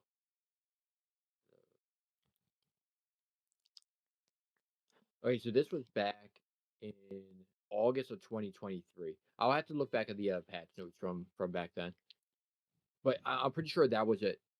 Which we were talking about High Wells video. Okay. Yeah, I guess But that would make sense that if they had fixed that, that would bring the monk down a good bit. Um, if he's dealing that much more damage than he should. so at this point, do you just buff him, or do you revert the bug, bring the bug back? I don't know. It would. I don't think right now. I don't think there's a right answer. Um, I think that that'd be something that they'd have to go through and they'd have to really test it out and kind of see um, by reverting the bug and then see how that plays out kind of in like their own private servers Hmm. or making Crane stance do more damage and just kind of going off of what they feel would be better for the hero. Um, because yeah, I don't know. Even even if so, they do go the crane stance way with the monk. I instead of directly buffing each um stack, if they add it to like 10 stacks, and 10 stacks is where it maxes out on the damage. I think I think that would be like a good way of balancing it, because then you still have to technically hold in your right click to get your stance. It doesn't take long, but it wouldn't make it so dramatic. Yeah. Um, or even what they could do is they could go that route, but instead of adding the stacks, just make each stack give more too. I'm not sure. There is the difference there of having 10% add a stack and then 20% add a stack because now you're just Hmm. doubling the damage. But I think that the ending result should be the same.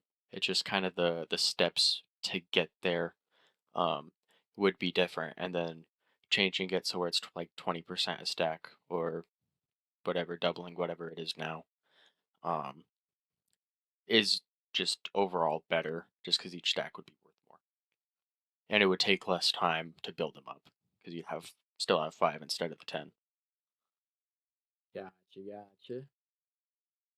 What so what would you what heroes would you say would be the underperforming Um, I think I think Mystic would be one because Mystic was used everywhere for CTM, and then they changed one? CTM, and while CTM is still good, it's no longer oh hey let's stall out every lane on this map except one. Good.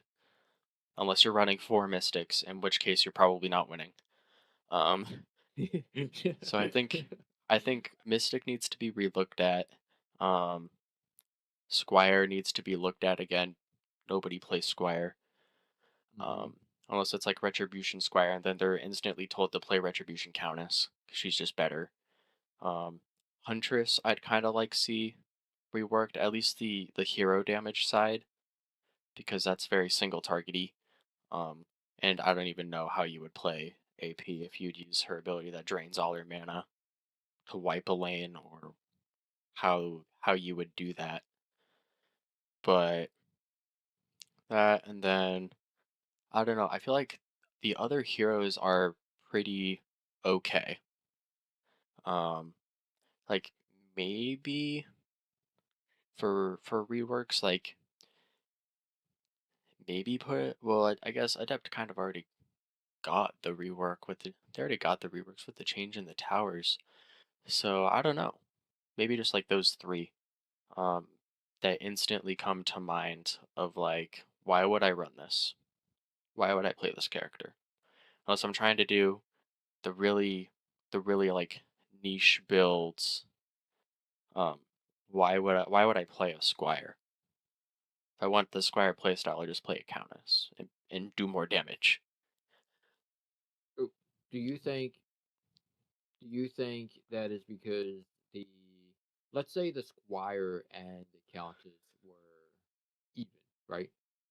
Because they're pretty much like the exact same thing for the most part. The countess is a little bit stronger. Um, if they were even, do you think that would fix people's perspective on wanting to play the squire over the counter? Because me personally, if they were even, I probably wouldn't really play the squire still.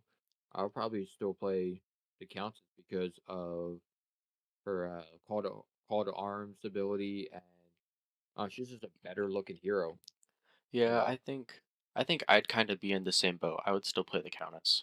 And that's just because her abilities are better. Like this, the Squire abilities aren't that great. They're kind of meh. Um, provoke is okay, but the sword slash thing does no damage. The shield bash, it looks cool, but it does no damage. Like I think they'd have to rework the Squire's abilities, kind of like how they did with the initiates to make them better. Because yeah, the Countess just has the cooler abilities that actually do something other than look cool. I Um, think I think they did one hell of a job with the initiate. they I, did. I think they did a great job with it. I didn't play too much initiate, and I still don't. I really only use her for talisman, if I do use her. But watching other people play, it was like it's nice to see people using AP initiate for once. Hmm. And I don't know, it's just I just really like seeing people test stuff out. Um, that's kind of a big reason why I played Dungeon Defenders too, and why I love the Aquarion so much. Because at first she was really clunky to me, but after going through and making the build that's on the sheet, I kind of fell in love with the character, just because the testing aspect of it was so much fun. Um, it was fun to see what worked and what didn't work, and while most of it, yes, was copy and paste, it was fun to kind of collaborate with Sab on that and um, make something out of it, out of this hero. Because I saw a lot of people asking, like, when's Aquarion coming? And the response that I gave to that person was, it comes when someone makes a build for it, makes a build for it. And Sav linked me to the Discord where you can do that. And I was like, if you have any suggestions, throw them in here. And I spent 2 weeks playing only Aquarion for DPS testing, um, and that just kind of had me fall in love with the character. So every time someone says, "What hero should I buy?" I'm like, "Play Aquarion," but I'm very biased. Play Aquarion. I'm very biased though, just because I don't know. I love testing things out and kind of seeing what works, what doesn't work. Um, and sometimes it's hard because the equations for some things are private. Um, but it's still fun to kind of see, like, okay, here's this base. Let's build something from it. I think uh, that's another slight issue with it is that if other people don't make the builds to show that these heroes could be useful, then other players won't go out of the way to actually build them out. Like I'm sure there are a lot of players who look at a hero like the Aquarion and it's like, oh, that's a pretty cool hero, or the Lava Mancer. They're like, yo, that's a badass looking hero. Like they want to be like Lava Boy, and but like they would never go about actually building it out because they would build it out their way, and then they would be like, oh well, I do no damage, and there's no like actual um, build for it on the spreadsheet, like a best in slot build for it on the spreadsheet. Like the hero damage Lava Mancer is one of the strongest heroes in the game as well. The AP Lava Mancer can hit upwards of 7.5 bill, and people don't know that until like they actually get to see the build in action. I feel like without guys like you to create these builds or whomever, Mia, Sad, RDJ when they were around, to create these builds to actually showcase them to people, I feel like people are less likely to go out of their way to try to build out these heroes that, even though they favor, but the community as a whole believes aren't very good. Yeah, I think part of that too kind of stems from people kind of look at the helpers, they look at Sab, they and even like playtesters like Artie and Jade, they look at them and it's like they know what they're doing. I'm gonna let them make the build, and then I'll just do what they say because I trust them. Mhm. And I think that's kind of part of the issue that comes with kind of being known like that. Not saying that I am, um, but like being known like that, like Sab already Jade, um, is that they put so much trust into these people that they know what they're doing, and that they're making it, and they know exactly what to do with it.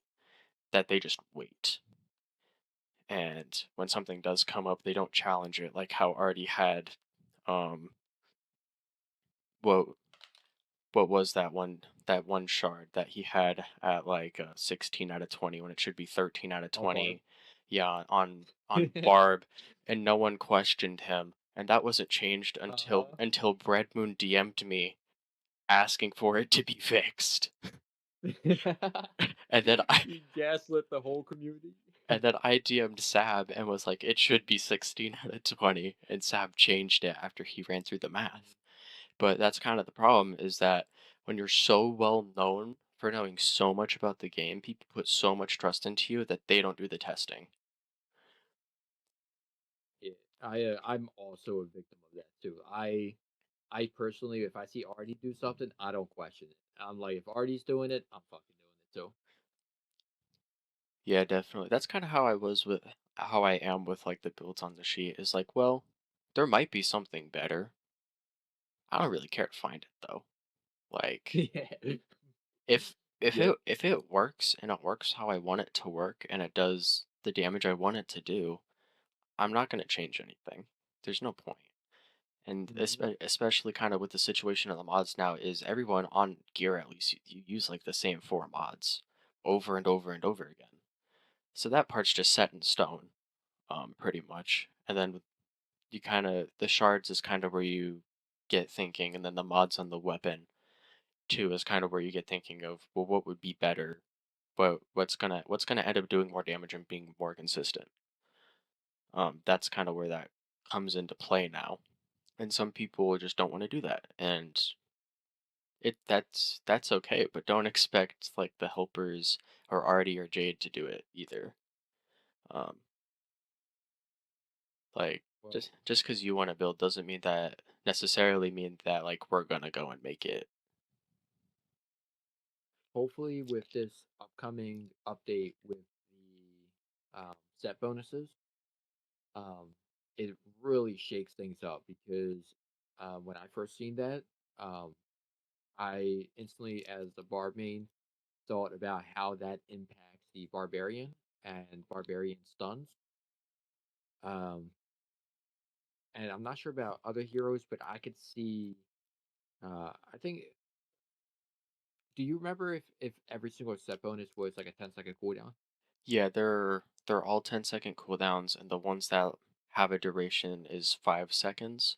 I don't know if that's 5 seconds, like you proc it 5 seconds, the cooldown starts going down on that 10-second cooldown for the ability, or once it runs out, then the cooldown starts going down. But either way, these set bonuses are really strong. Um, and that's kind of one thing that we've talked about. Is, well, if you're HD and you want to do more damage, you use fire. If you're HD and you want to be tankier, you use earth.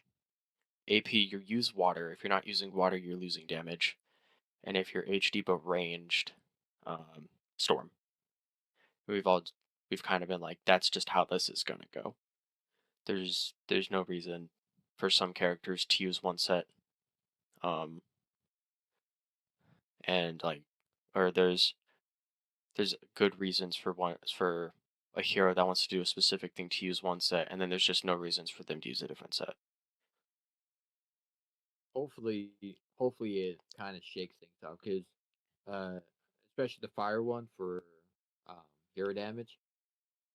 I think that, I mean, obviously, I have no clue what it would do for Lava Mancer hero damage, but because the Lava Mancer has that point 0.9 scaler, I feel like that could possibly uh, really bring it into some sort of meta. Um, but either way, hopefully these new sets kind of shake things up with some of the heroes, and maybe we might see a swing in some unused heroes. Maybe they might come into the spotlight with some of these sets. Yeah, I think so too. I think one thing that could kind of shake it up is mixing the sets, like get a two-piece from one set and then another two-piece from another. Like Hmm. if you're playing a barb or whatever and you don't want to go full fire, full earth, we'll use two pieces of them and now you have 10,000 more hero health and more hero damage. So you're not like you may not be doing as much damage as with a four piece or be as tanky as if you had the four piece, but you're not really hurting yourself either. Like you're still tankier and you're still dealing more damage. And not only that, the like the Aquarion has her attunement to water on some of her abilities. You can mix that with like a storm set or something, and be able to get some self shock and things like that. Yeah, that would kind of depend on how you build her. Like if you're building melee, that would work. But the way Hmm. that I built her and the way that's on the sheet is ranged, and her ranged attack does frost damage. So if you drench them and then Oh, you hit them with the frost damage, they'll freeze. is it a hero damage? Yeah. So that actually brings another very interesting point because uh the Earth set, you get some shatter from that. So that could add some spice to it. Yeah, you would. Um, And then the free 50% damage from oh wait, no, because then it will be on the Earth damage. Oh, I guess yeah. It would still kind of work out. Actually, you'd have to have earth damage on your pet because the sets themselves don't actually deal elemental damage. Some of them do. Oh, okay. Like storm, that ability does storm damage, and fire does fire damage. But at least just from reading the set, earth does not do earth damage, and water does not do water damage. I could be wrong. That Gotcha. could just be something that's just not on the tooltips, and they each do elemental damage somehow. Um, but from the way it looks, water and earth don't do any elemental damage. Oh, that's unfortunate. God Yeah, dang. it'll be something to go in and kind of look at, um, for sure. I'm sure that's kind of like I wish I could do that day one, but as soon as people have the sets, there will be testing. I'm sure there will be people that go out of their way to kind of figure that out. So what are your thoughts on releasing a new hero before uh, reworking older heroes? Um, I don't know. I'd rather them not. Like if since they said a while ago that they'd be like doing hero reworks. It, it's Hmm. it's hard to know because as soon as they put a new hero into development, we're not told about it. So like a one stream or two ago, they announced it, but I'm willing to bet they had been working on it for an extended period of time Yeah. before they announced it. So it's kind of hard to tell kind of where those announcements lined up and where they were in the development cycle. But if I had to choose, like from now on, don't make a new hero and focus on refreshing the older heroes. Um, use your resources to improve the current game and not add more stuff to the game. And while I understand why they're adding stuff, just like it makes money. Bug Yeah, fixes don't make money. that is true. It um, pisses people and off. I understand why they're doing it, but if in a world where they had enough money to like take a year off of making new content and just fix stuff, I would love it if they could take a year off from making new content just to fix things and revamp some stuff. So, uh, I got one for you. Now, this is. Wait, have you ever played RuneScape at all? I have not. You have not. Okay, so in old school RuneScape, um, when they released old school RuneScape, I should say before they released it, when they were thinking about bringing it back, they actually did a poll on their website, in which it needed, if I remember correctly, 750,000 votes for them to bring the game back. And it ended up getting that barely, but it did. But what they decided to do is take that concept of voting and putting it in the game for every single update that they do. So this is only for old school. This isn't for like the original version. But whenever they do an update, they actually do a poll to see if people even want that update to begin with. And that poll needs to have 75% um, thumbs up before it actually goes into any type of development phase. And I've always thought that because of how close the Dungeon Defenders community is, I always thought something like that would be like perfect, especially for like reworking of heroes and bringing new heroes in, or just any type of like big content like that. Just having some type of voting system in the Discord to see what people actually want. I think that would be cool, but I think the problem with that is not everybody is in the Discord, so not everybody's gonna know about it. And on the main menu of the game, there is like a little Discord icon, but you can't control people like joining a Discord to vote for stuff, especially mainly for people on console. Mm-hmm. You have to True. you have to have some way for them to have the opportunity to vote whether they have Discord or not. Um, so It's maybe like an in-game NPC. yeah, maybe just like having an NPC or put like a mail thing in the mailbox to be like, hey, Oh, we're asking like this is like what we're thinking about doing. Would you like this, yes or no? And it's as simple as that. I feel like an icon in the mailbox would be good because when people see that, they're probably gonna click on it. They think something's in there, so they're probably gonna see it just because it's such an unused feature. Um, yeah. Seeing something in there, people are gonna be curious. So I think something like that, and then maybe an announcement in Discord too, would work just to like, hey, here's what's going on. This is the time that you have until voting ends.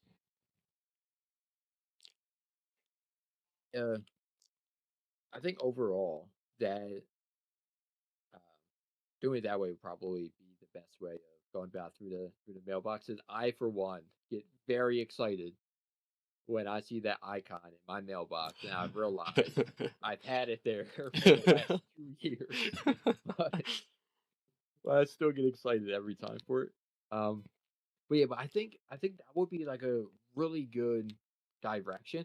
If even if it's not even for Dungeon Defenders too, just in the future, if more games in general just like adopt that method, because old school RuneScape's been out now for 11 years, and they still do that. And even with like let's say so their threshold is 75%, but if a vote reaches like 74.9%, they will have another poll like months down the road where they have all their near miss polls. So all the ones that were all within 1% of actually being voted on to make it into the game, they would take all those polls and they would repoll every single one of them to see what people want. Because obviously, people's opinions change, right?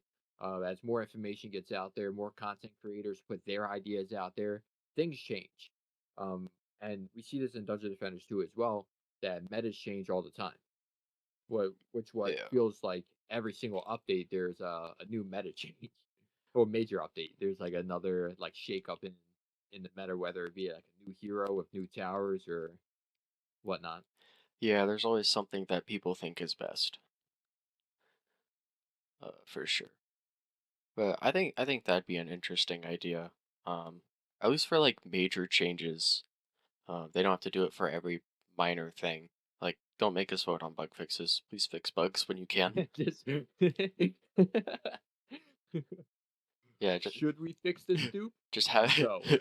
just have a poll. Do you like Dreadbones being stuck in spawn? Yes. Yep, Actually, love them. I actually would love for Dreadbones to be stuck in spawn because I don't have to deal with them. I'll just kill him with bouncing phoenix at the end. It's fine. Yeah, it's It's fine. fine. Everything's okay. I'll pull out the Aquarion and but um that kind of I kind of want to so that's kind of interesting just with like overall bug fixes. What's something that you would like to see fixed or like what do you think needs to be fixed um that you would like them to put focus on? Ooh. Uh, so do you mean like an actual bug or just like in general? Um, either or. Like I know I have some stuff that it's like, well, this kind of doesn't make a whole lot of sense that this works this way because it reads another way. And then there's some things that we're like, this is a bug, please fix it. So as far as bugs go, I think the biggest one that is the most annoying, and turns away a lot of new players. So my mindset, I'm sure you already know by now. My mindset is more on new players rather than veteran players because I personally believe veteran players will stay around through thick and thin. They don't care. They're used to the bugs and they just kind of deal with it. But I think it's very negative from new players when they see like very simple things in their mind and it kind of turns them away, especially if they're not used to it. But one of those things is the AI of the different enemies, like being stuck in spawn or them crossing into another path, which I could be wrong, but I believe they said that it was in development to fix some things like that, um, because when they did the fix to the slimes, I believe it was, or the spider AI, um, I think they said that they were going to try to make that, uh, like transfer that coding to the enemy so they have better pathing. That's where I look for pathing. But I Yeah, think pathing is the biggest issue I see that should be fixed. yeah, definitely. That's one of my things is it's kind of annoying. Sometimes when mobs get stuck spinning in a circle or like on an Mm-hmm. invisible polygon in the ground, and while I definitely understand that working AI and making AI is very hard, especially for a small dev team. Um, Mm-hmm. if they were able to, I'd love for them to kind of re-examine that and kind of iron out at least like most of those, because sometimes it's annoying when an ogre goes into the ground right after it spawns. Or Uh, even a roller. yeah, rollers too are the worst. Yeah. Or like, and they've added stuff to where if a mob gets stuck, it'll teleport back to spawn, and well, that's cool. Sometimes it doesn't work, and sometimes it doesn't work how they probably intended it to work. Like if a stuck mob is stuck in spawn and it respawns, it's just gonna get stuck again instantly. So like maybe Mm-hmm. maybe spawning them higher and having them fall might be good. I've had times where a lane is just backed up because I'm CCing it, and I had a Dragon Lord in the lane, and the Dragon Lord respawned. And he wasn't stuck. Like he was just trying to move forward, but I had completely stalled the lane, and bro disappeared back to spawn. Like what's going on? Yeah, I also think that even though like an update like that is good, that it's a band-aid, I want to see more permanent fixes rather than just putting band-aids over bullet holes. Yeah, for sure. I think that uh, as far as like bugs, definitely go in for fixing them. Um, but even just like some features, I feel like should be kind of tweaked to work properly, like as it's intended to work. Um, like with the Aquarions, uh, right click her ice shot. Um, even though it scales off of hero damage and it isn't ability, Sandstorm doesn't work with it, which just kind of seems like an oversight Interesting. Okay. because Sandstorm should work with that, so you have to use a Drago. Hmm. Um, and then like the Hailstorm Cascade Shard. Um, its description is kind of lacking because it's like when you shoot your ice fury and it hits something, it has a chance to spawn another one, but um, it it doesn't have it in the shard description that it's a chance on hit at all. And I put in a report like it should have the chance in there, or if it's unintentional that it's a chance, um, it should be fixed. Um, and that's just kind of one of those things where it kind of feels like a little bit of an oversight. And two, that chart is a little confusing with how it even works, um, just because it's not super clear. Um, but even just like clarity, changing something for clarity would really go a long way. And the community as a whole is pretty good at finding those things, picking them out. I know the development team is always looking at the bug reports, but I feel like there's just some things in there um that they could just add in as extra to like each update. Um even something like just rewording some things like you mentioned. Just picking out like one or two things and just like throwing it in because like something simple as just changing the wording and not doing any actual code itself, just changing the wording, I think should kind of take a little bit of priority. Those little small things can turn people off. Yeah, definitely. It would be very nice if like someone they have in a QA would just kind of every update just pick something small or whatever and be like, hey, let's fix this for this update. And a really good one would be the fight me not shard for the Squire. Um, the shard description makes no sense. Enemies take 5% more damage to enemies targeting the Squire. That little oversight. Um, That one specifically is going to be changed for the next update. I can confirm that. okay, cool. Because, yeah, a lot of I people can have seen that, and even reading that, it's like, I don't even know what that's trying to tell me it does. I can only confirm that because one of the CG members, one of the newer ones, uh put the check mark on it. Okay. I'm not sure. I'm not sure if y'all uh realize that that's actually he works for Chromatic. I'm not going to say who it is, but I have a one feeling I of know who it is because I've seen several check marks on stuff. yeah, Oh, yep, I know who that is. Yeah, I mean yeah, he yeah, also has the rank in the Discord, but so it's not like a secret, but kind of is. yeah. Just kind of with the names and how many people are in there. If you have a name that's not starting with A, people aren't gonna see you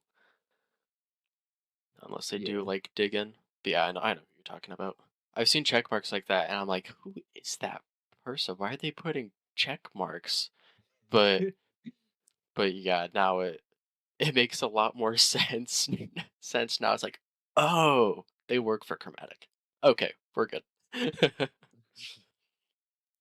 Yeah, but some of those things do actually make it into the game, but I feel like there's so many like feedback and bug reports um like a week that it's just like they really do need to just take one update and just kind of just nail out like 12 of them. Yeah, like just like, or even fix five small things and fix one bigger thing, Yeah, or exactly. Yeah. at least make an attempt at fixing it. Because if it makes it better, awesome. If it makes it worse, it was already broken. So I don't really, if you tried to fix it and it got a little worse, I don't really see the harm in that because like at least you tried to fix it. I know, and I know the devs do that all the time. I know they really try and fix bugs, and some bugs they just cannot fix. Um, Hmm. like when interact stops working, That they one. Yeah, people are like, why haven't they fixed that? And it's like they haven't fixed it because they haven't been it's able to hard. reproduce it. They have no idea what's Yeah. causing it. They're like, they Hmm. really haven't been able to reproduce it. Like, yeah. Even IDHC says we have no idea why it's happening. We've never been able to reproduce it. We don't understand what's going on. So, like, Hmm. If you can't reproduce it and kind of catch what's going on, it's Then very, you can't very fix hard it. to fix it. Yep. And I think too, kind of, that's another thing that some people don't understand is, and like a lot of people are kind of mad at the devs and kind of shit on the devs, is like some bugs that don't get fixed, and some people just kind of they gloss over that if a dev wants to fix a bug, they gotta know what's causing the bug.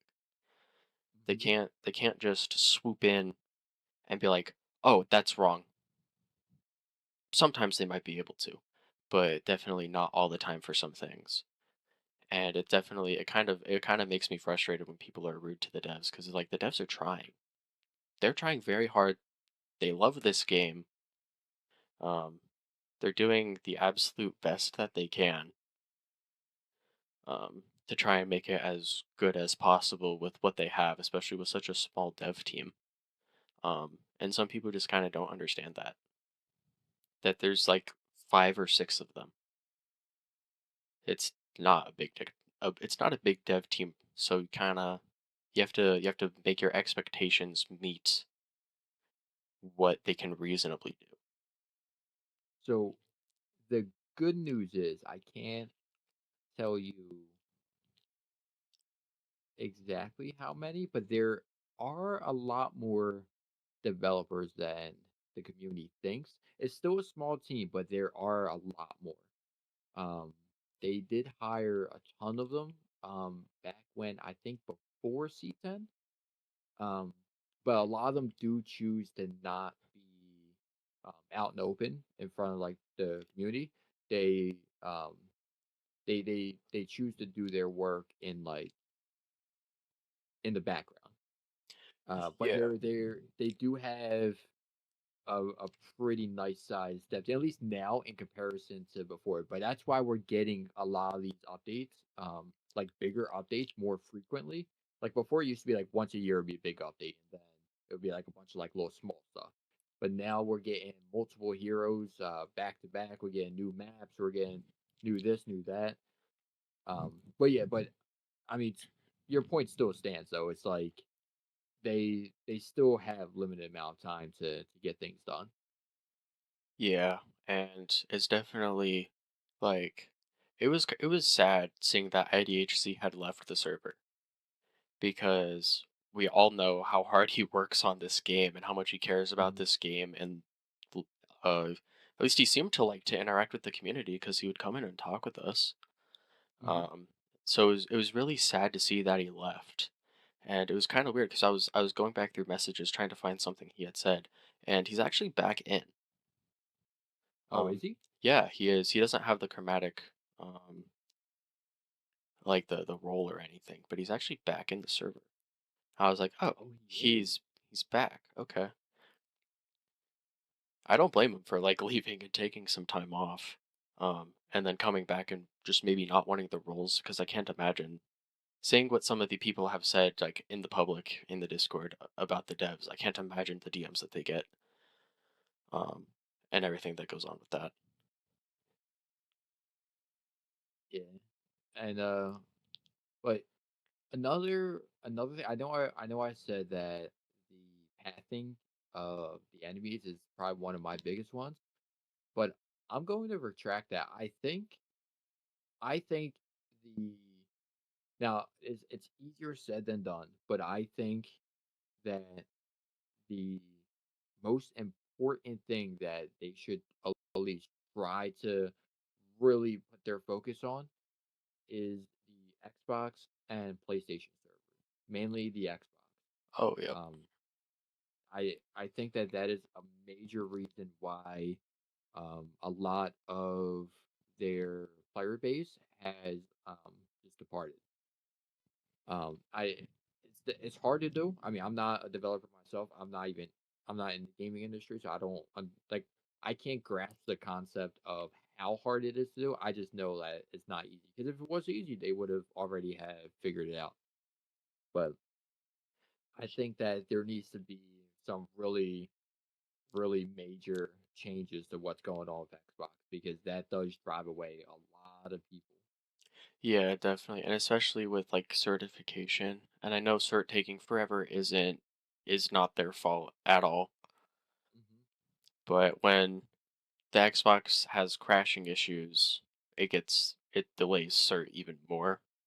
So that's Exactly. how we end up with Xbox having to wait a month and a half for a massive update is because the game just kept crashing. And part of that they can't do anything about because I'm sure they still want it to be running on like Xbox Ones and stuff, like old gen consoles. But those consoles are just running out of RAM to run the game. There's so much in the game, and there's so much kind of bloat that probably doesn't need to be there that it's just causing so many issues. And that's what Payment said. He was like, it's hard to update and like get the game and servers running better when there's a lot of bloat on older consoles, and when they want to keep it running on older consoles. Because I'm sure they could wipe out all these issues just by saying older consoles aren't supported anymore. Sorry. See, And that I would make it actually better. did not know that. Yeah. Um, I know IDHC had said it's just like we're just on older consoles, we're just running out of RAM to run the game, and yeah, there's nothing they can really do about that. Unfortunately, that's not their fault that the console just doesn't have enough RAM to run it. So, is it the same way on PlayStation? Yeah, it's Okay. like the stability issues is just the consoles can't run the game. Uh, with the amount of RAM that they have.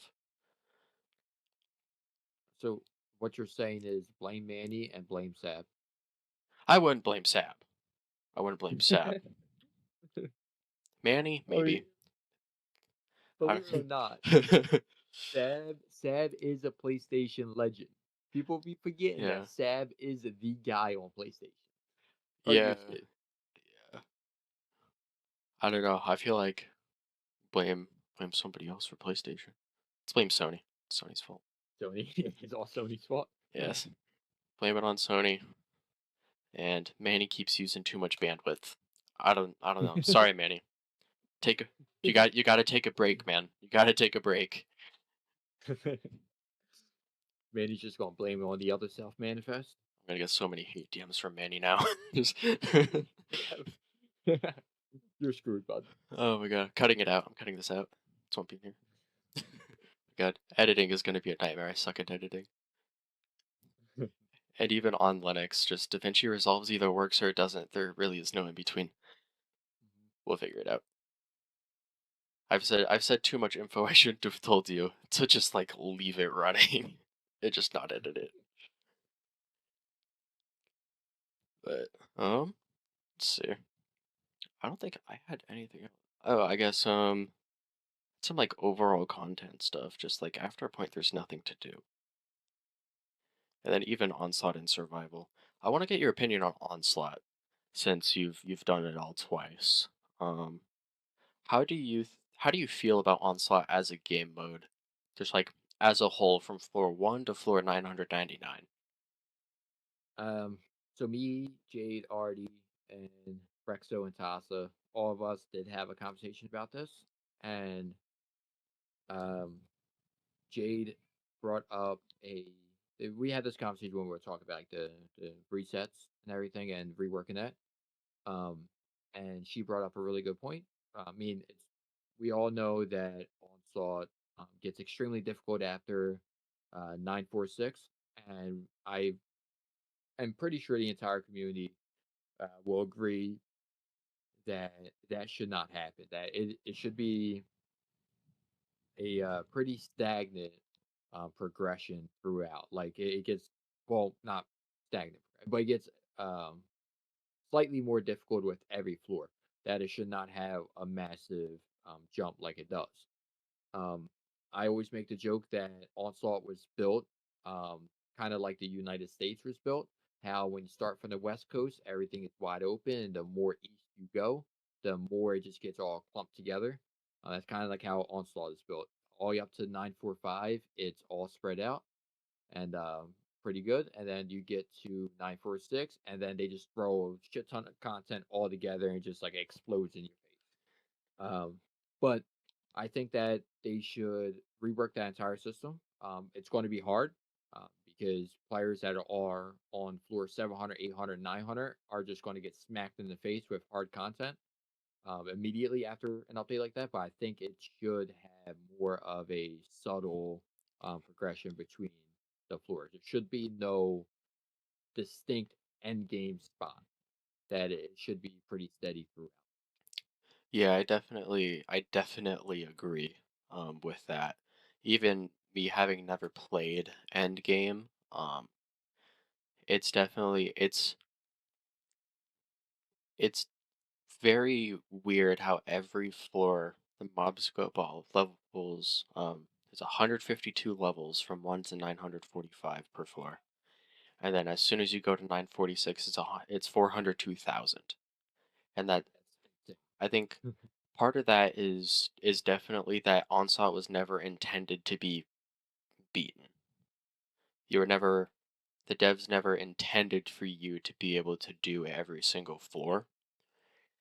Um, but just kind of with like the power creep that's happened, it's definitely like, okay, this system doesn't work anymore. Because now, whether it was intended to be beaten or not when you made it, people are beating it. That's just Hmm. how it is. People are doing it. So like a more decrease the mob count or the mob levels, and in what is now end game, and just kind of spread it out. Maybe for floors like 1 to 100, you keep the 152 levels per, because you don't want it to get super hard super early on for those players that are down there and playing those onslaught floors. And then just like increase the level gain from 200 to 300, and then at 301 increase it again and go that way. Um, but yeah, uh, when you play 945, and if you've never seen anything of Endgame, and you see that all of a sudden the mob's health has like doubled or tripled, you're never gonna play it again. Which we can see through the high scores. Um, Most people quit playing Onslaught when they get to 946, which is very unfortunate because I personally believe that that's where the game starts to get fun. And I think that more people should, attempt Endgame, especially with the amount of information that is available for people for Endgame. I think that more people um, should attempt it. Yeah, definitely. And I think another problem too with kind of Onslaught as a whole is it's just a slog. Like from floor 300, like you're on your own. Like there's no skipping Hmm. those floors. Yeah. And that's why I quit playing Onslaught. Was because I went from 300 to floor 738, and it's like, well, I'm close, but that's still 200 floors that I have to go to even start experimenting with endgame. And it's like I'm not sitting here for another 40 to 50 hours AFKing, so I can do that. That's a really good point too. Because a lot of people do say that from floor one or floor 300, if you get the skips all the way up to 945, is the most boring time you ever have playing the game. It's going through that. I'd rather sit through expeditions than sit through that. Um, and then you get to 946 and you realize, oh, we have a wall. And then you start to be like, damn, everything that I just did for the last 200 hours or 100 hours or however long it took you to do that was pretty much all for a waste because then you get demotivated at 946. You're like, all right, I'm done playing. Yeah, and even too with that, it's like why would I bother doing that when I can just do resets and make more progress? Or that. Yeah.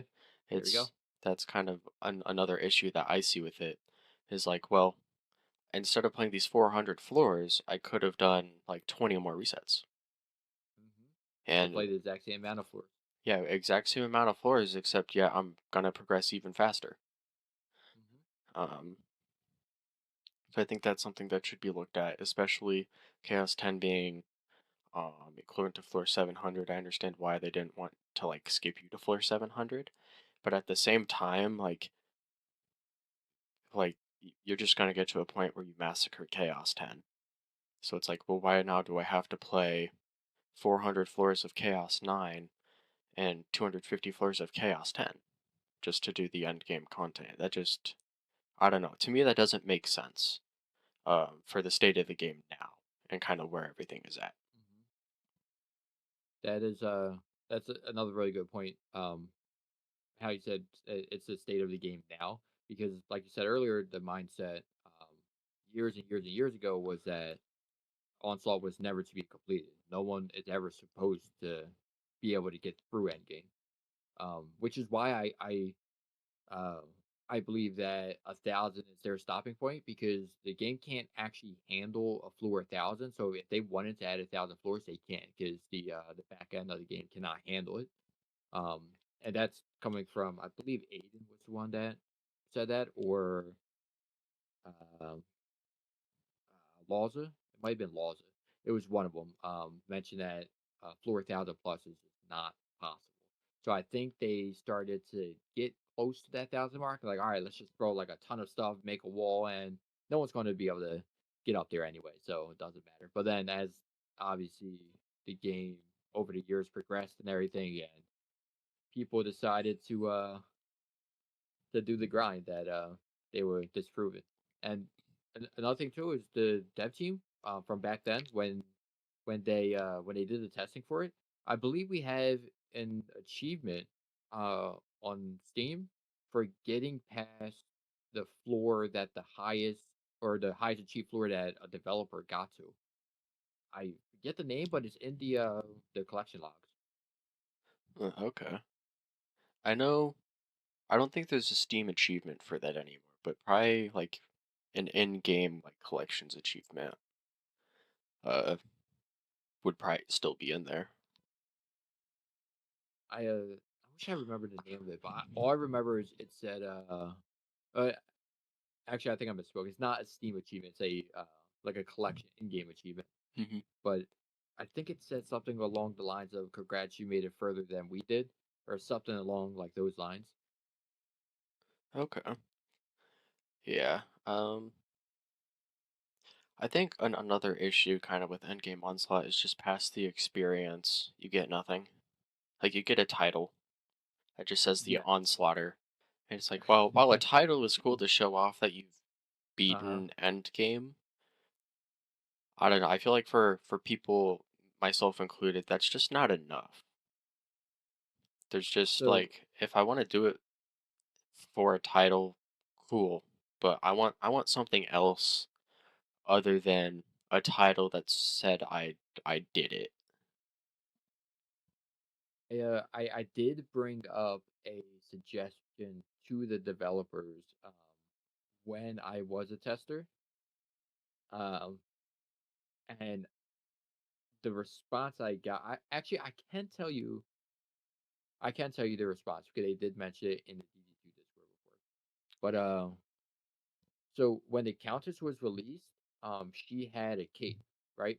And when she got released with a cape, I was thinking, I'm like, oh damn, cape physics are in the game now. So why can't we bring capes into the game for achievements? Obviously, referring to RuneScape, when you get a 99 in the stat, you get a skill cape, which shows the symbol of the skill, along with like the colors that were correlated with the skill, like fishing is blue, and so on. And you get to walk around with this cape on to show that you got the highest level in that skill. And then when you get all the skills all the way up to the highest level, you get another cape that says, "Hey, I got all my skills to 99." But I thought that would be a really cool idea for Onslaught as well, where you would get a cape in which shows your highest achieved floor, which it would be like a cosmetic that you can equip to any hero. And when you get to 99 or 99, Jesus Christ, floor 999, it would be like a specific, like, cool cape. Like all the other ones all look the same, just with a different number on the back. But with the 999 cape, that one you can only receive by beating 999. But I was told that that cannot be possible because even though the Countess has cape physics, having being able to recreate um, capes for different floors and everything, and messing with the cape physics, they said that it's just not worth. Not only is it not worth the time, but it's hard to do. It's very, very, very, very difficult. Yeah, what would you think of instead of the capes doing the crowns that they did for the mastery race? The Um, C7 and mhm. such. Yeah, but instead of like having the C7 or whatever chaos you fully completed in mastery during that time, have it be your floor number. I like that. Anything that shows an achievement, I'm all for it. Like I like to flex. Oh. Yeah, I don't I don't know like the full schematics of it and how you would have it update. But I mean, those assets are in the game, so they can just kind of yoink the asset and repurpose it. Um, Updating it might be hard, so maybe they'd have to do like you get one every 100 floors above floor 300 or something. You get a crown for it. I think it should be a crown for each new chaos tier, and then above 300 you would get it for every 50, 100, or whatever the milestone they want to set. And when you get to end game, I believe end game um should I want to say it should have it for every single floor, but um obviously those cosmetics showing up in a cosmetic screen would be kind of spammy, so it might have to be every like 10. Yeah, I was thinking maybe like every temple and then 999 because the temples are kind of like the big roadblocks. The milestones. Yeah, Yeah. for a lot of people, beating those temples just from watching people play them is really hard, and then watching Hmm. you try and re-roll one that's playable for a few hours. It's like there's a lot of effort that goes into that, and then to just having to deal with like all the lag. I've seen so many clips from Rexzone already playing, and there's just goblins flying. Um, but then even ones like maybe do it like have different colored ones for how many people you did it with, because now we know from Dubby beating up to 994 solo is possible. Yes. Um, so maybe like you get a gold one for doing it solo, you get a platinum or like a silvery one for 2 and 3 player, and then like a bronze one for 4 player or something.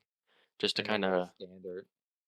yeah, and then just something to for people to be like, I want the gold one. Let's try and solo this for a little while, and see if I can't get that gold one. It's just kind of another push, because if you give someone a bronze one for completing it, there's kind of like your sense of accomplishment, but then giving them a better one for Hmm. doing it with less players, I feel like that would really drive people to play the game solo in those really hard floors. I like that. The incentives for it. I really like that. I mean, I know no one could tell, but I'm competitive. Okay, I know it doesn't look like it when people watch my gameplay, but I'm competitive. I try to do good. I've seen the 1v1s against Malthius. I've seen them. I should get a crown just for that. But Rock's out of first withered here. Rock's first withered beast crown. You know, actually, now that you mention that, it would be pretty cool to look at like accolades of 1,000 Wither Beasts killed or 1,000 Dreadbones killed. I know they got the special enemies when you beat 10 special enemies or whatever on Steam and you get an achievement. It would be pretty cool to see different things like that um, as like cosmetics as well on top of like the crowns and everything. Because like for me, I like going for like completionist style stuff, which is actually what I'm going to be working on in RuneScape after I max. I'll be going for a completionist cape.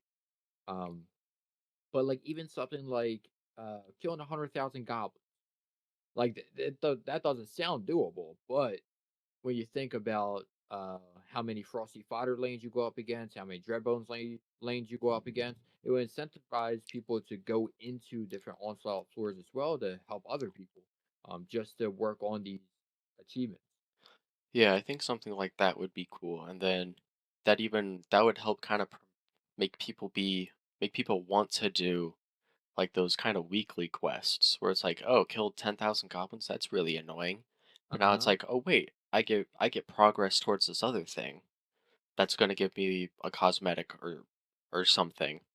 Um, I think that would push more people to kind of do that. And me being someone who doesn't like uh getting cosmetics that way, that would make me like I'd be glad to get those cosmetics.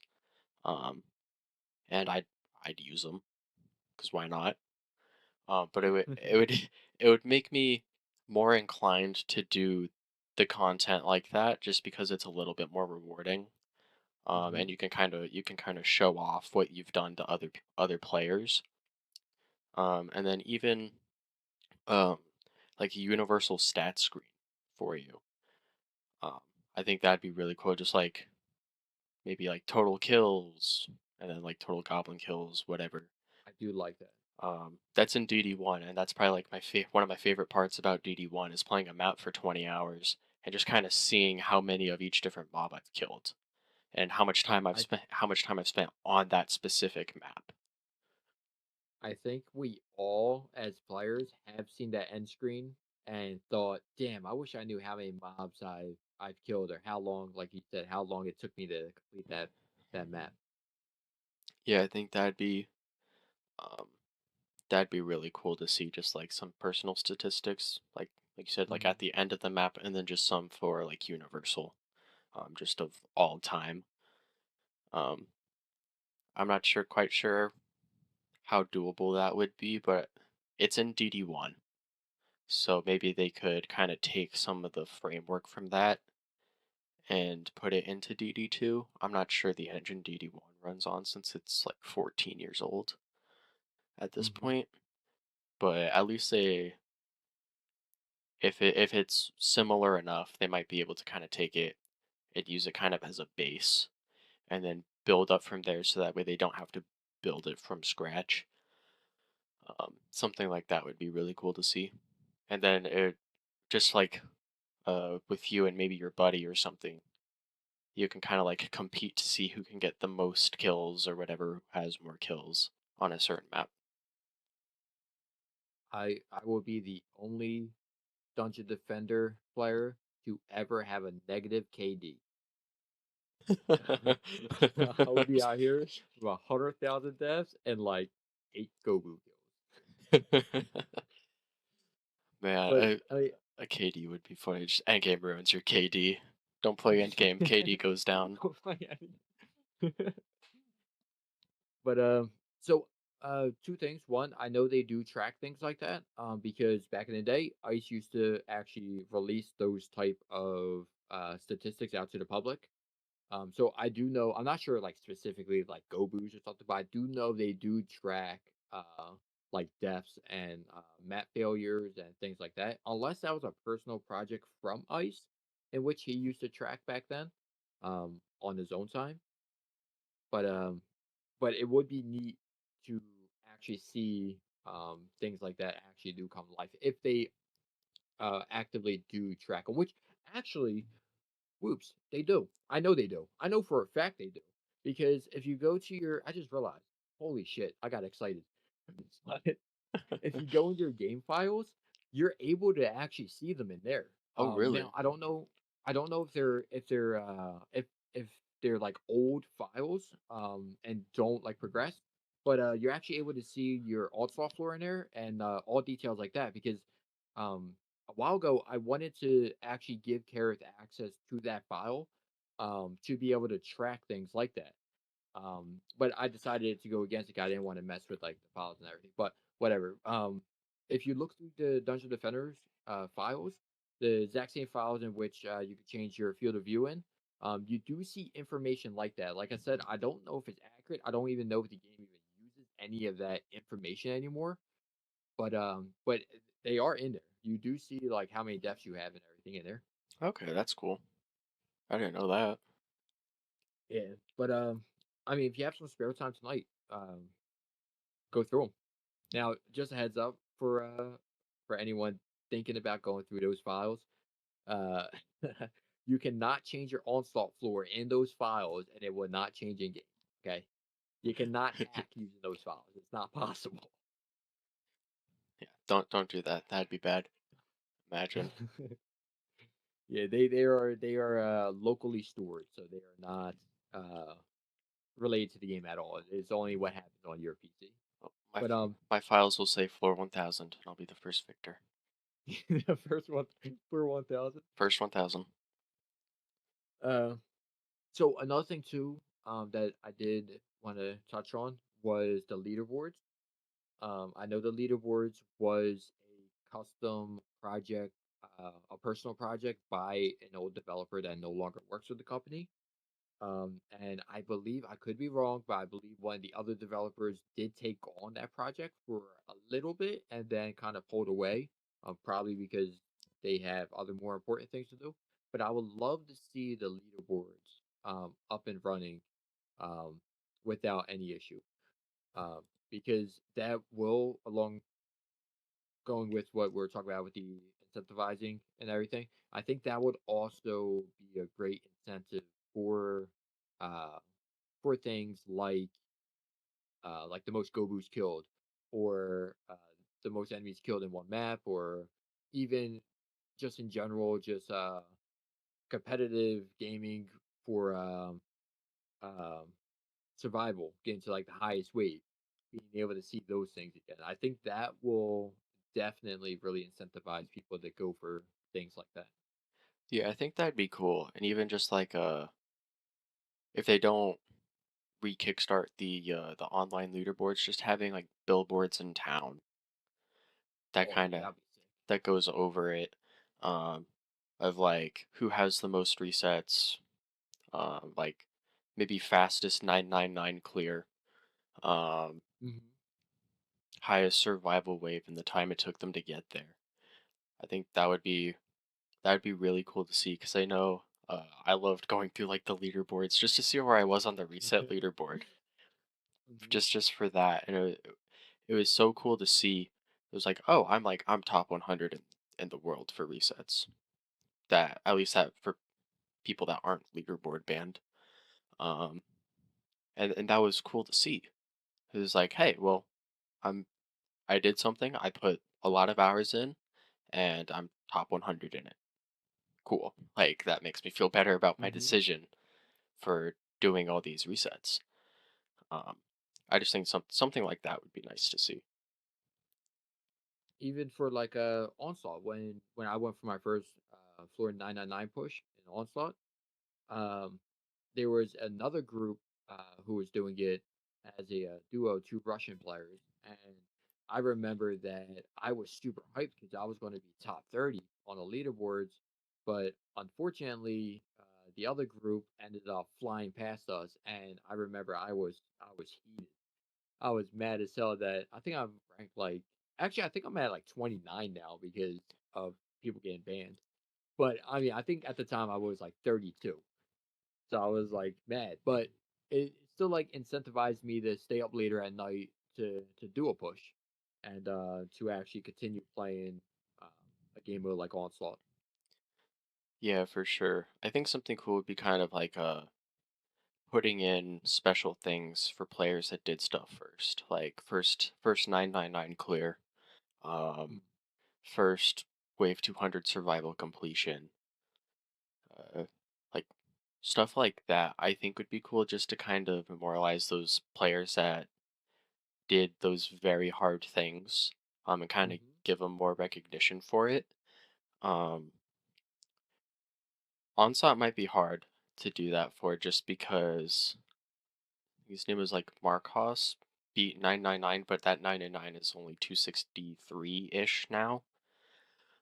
So you'd kind of have to decide, well, do we go off of that or do we go off of random person mugs and fail beating 999 4 years ago for and being the first people to do it in that 999 state?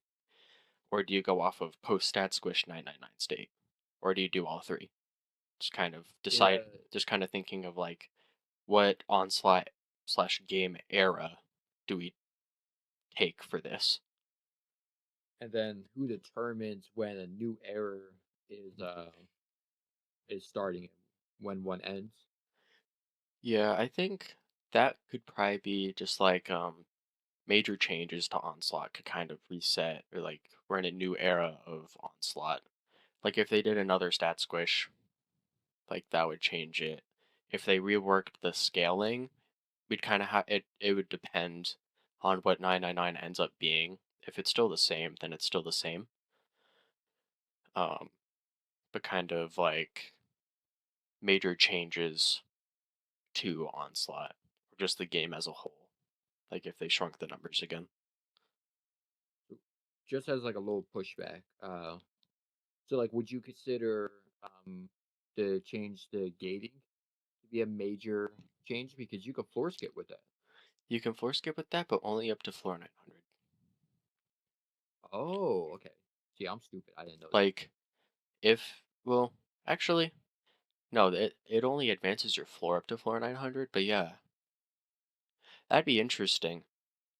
Cause yeah, if someone opened up a public 999, I could just go and pop in and play. I don't know. I feel like that'd probably be for someone that's completed all the floors, is how they'd have to base it off of, and Manually go through. not just the completion, like completion from floor 300 all the way to 999. But if you join someone that's playing 999 and you win, you don't have to do 999 again.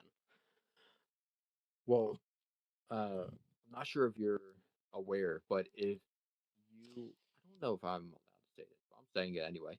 I'm about to get sued. We can always cut it in if post.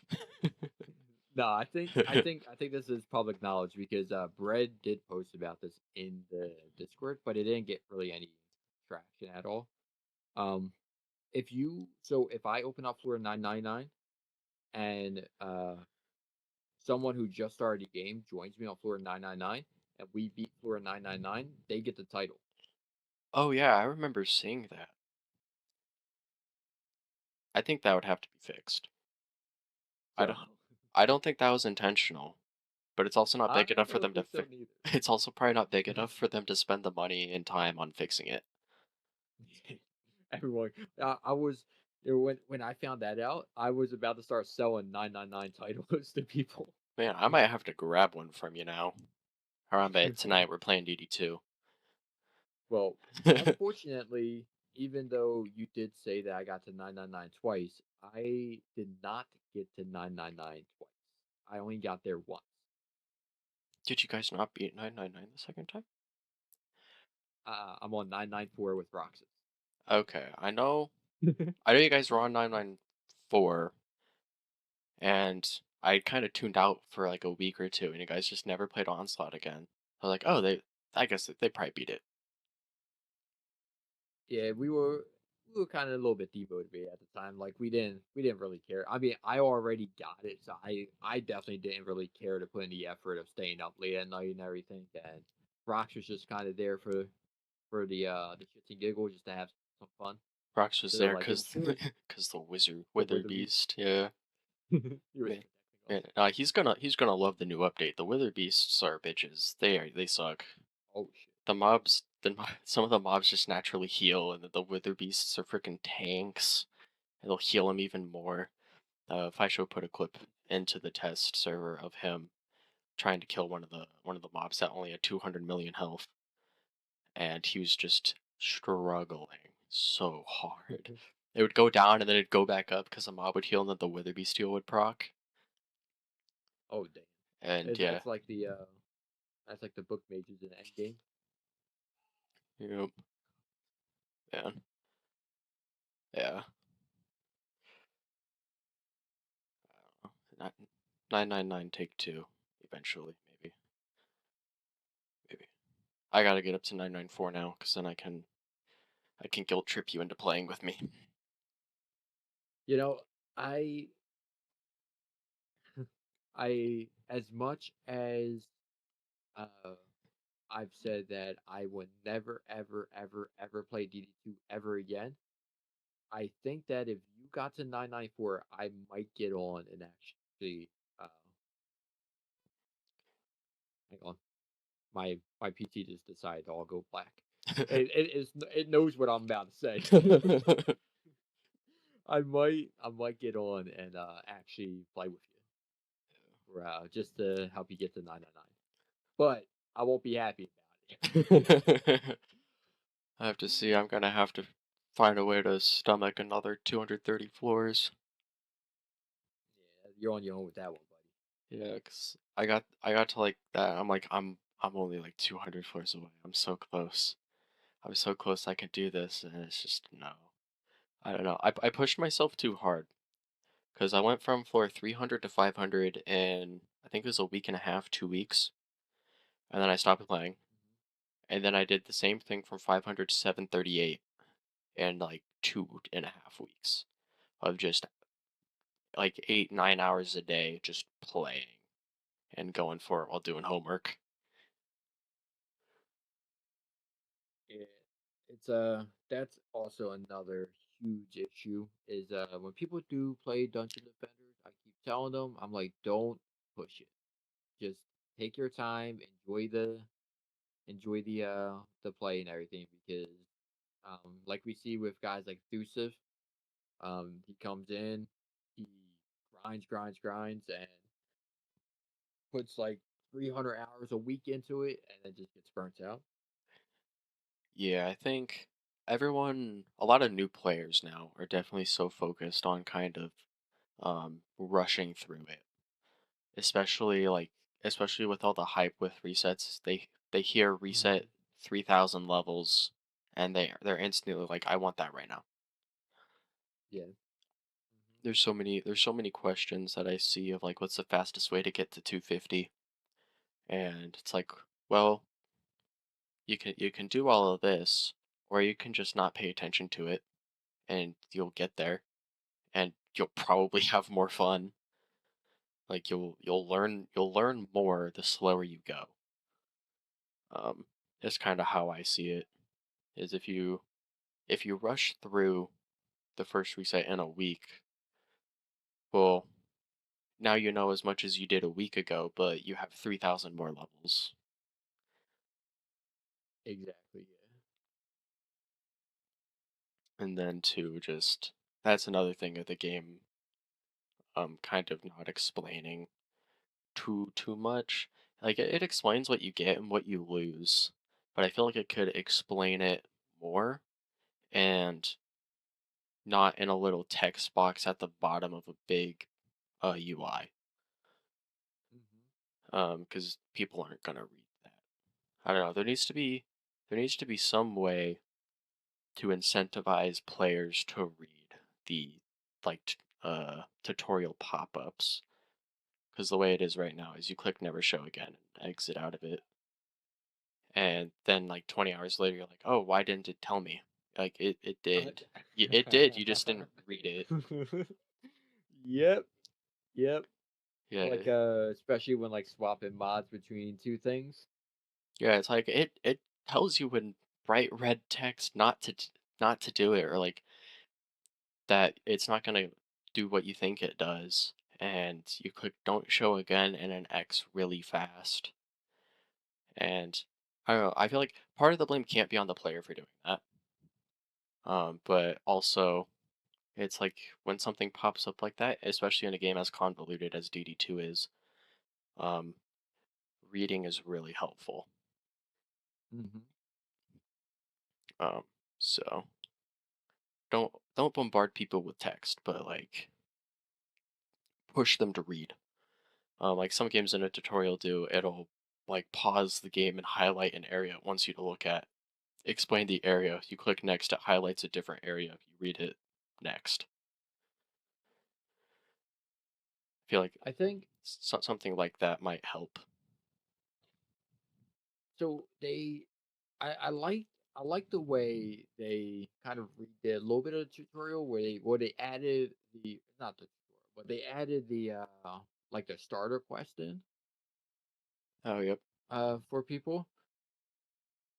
I feel like adding more things like that um will make learning those little things a little bit funner as well. So like because you don't just like you said just click never see again and then complain 20 hours later why you never seen something that you just clicked on to say never see it again. Yeah. But like adding something in like that where you get some type of reward for like completing it is is probably a really good way of going about to kind of force people to learn it. Yeah, I think that'd be good. Um, what do you want to see kind of added for that to happen to kind of help players learn in a more engaging and more fun way? Uh, I mean, like, so we have a daily that, or is it weekly for like the elemental combos? Weekly. A weekly, yeah, but like something along the lines of that, but more like specific. Like they could have like a low rewarding, like maybe 10 defender medal rewarding, like mini quest that tells you to do 10 or even like 20 um, water and storm uh, combos. And so like it would force them to use like those specific things. But obviously, like it would have to be something that is available to them. So um like they would have to have like a small description under it for like let's say for example it's water and storm. They would have to have a small description under it to explain to them uh like a little hint. Lightning strike tower does storm damage. Uh and geyser towers or geyser traps do water damage. Like a little like hint under the like mini quest. Yeah, I think that would definitely be helpful. But I think kind of tying into that and then the Wyvern incursion daily is sometimes you just aren't at like the progression you need to be to do those. Like I know I've seen players get the Wyvern incursion daily and we're like and they'll ask, "Hey, where do I do this?" Like it's a Chaos 8 prime incursion. Like I started Hmm. yesterday. I can't do that. And then uh like with water and storm, maybe you want to speed it up or whatever. I guess water and storm would be pretty easy to do because you have that available to you at the start. But even like petrify, you don't get poison servo until Chaos 7. So unless you're buying Oh, a hero, you're just not doing it. you get poison dart towers. Oh yeah, you do. I forgot about those. But that leads into another thing. I am very much against the fact that you need to be C7 to get a poison server. I think that's the dumbest thing ever. Yeah, I know that all that stuff should be available. Like it should be able to drop like campaign Chaos 1 because Exactly. I know Yeah. like Fio servo is campaign and above. Hmm. And so it's kind of like, well, that should be, all the elemental servos should be dropped to campaign and above um, Oil to get servo them. when? I remember one time in the Discord, Atasa posted a picture of him on the test run with an oil servo. And everyone thought it was real, and he just said nothing about it. He just posted it. Mhm. He also did the hentai boom. Have you ever seen that one, the hentai boom servo? um, I don't think so, but it doesn't surprise me that Atasa would do that. Oh, everyone freaked out. They're like, "Wait, what?" Wait a minute. Only No, available when you have the Uwu Gunwitch skin on. and now we have like the mythical relic that's grass and it has 100% has a 10 out of 10 tenacity on it. Yeah. Now we have that. Uh, how the memes have advanced. Yeah.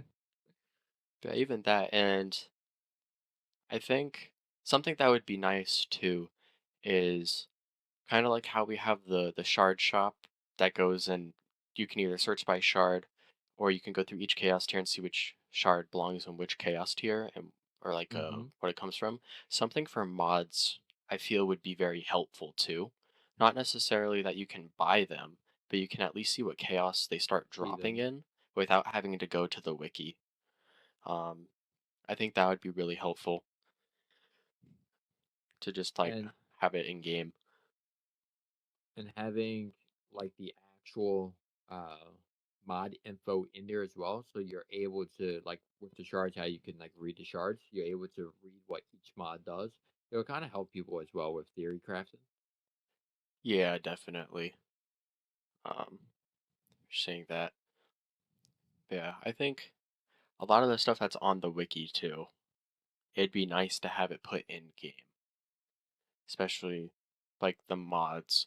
And while I don't want it to be like, let's just chuck the wiki in the game, um, some things on the wiki I feel should be in game, like the difference between physical and magical damage.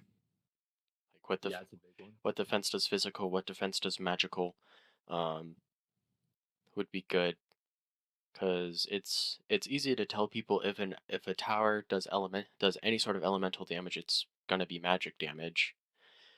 Well, there's exceptions to that, like slimes deal magic damage, nether archers deal magic damage. Yeah, even just explaining the damage numbers and the color code of like the damage numbers and what does what, like the light blue for frost, the regular blue for um oh, am I thinking of RuneScape now? Yeah, I I was think gonna you say are right. hitting a zero.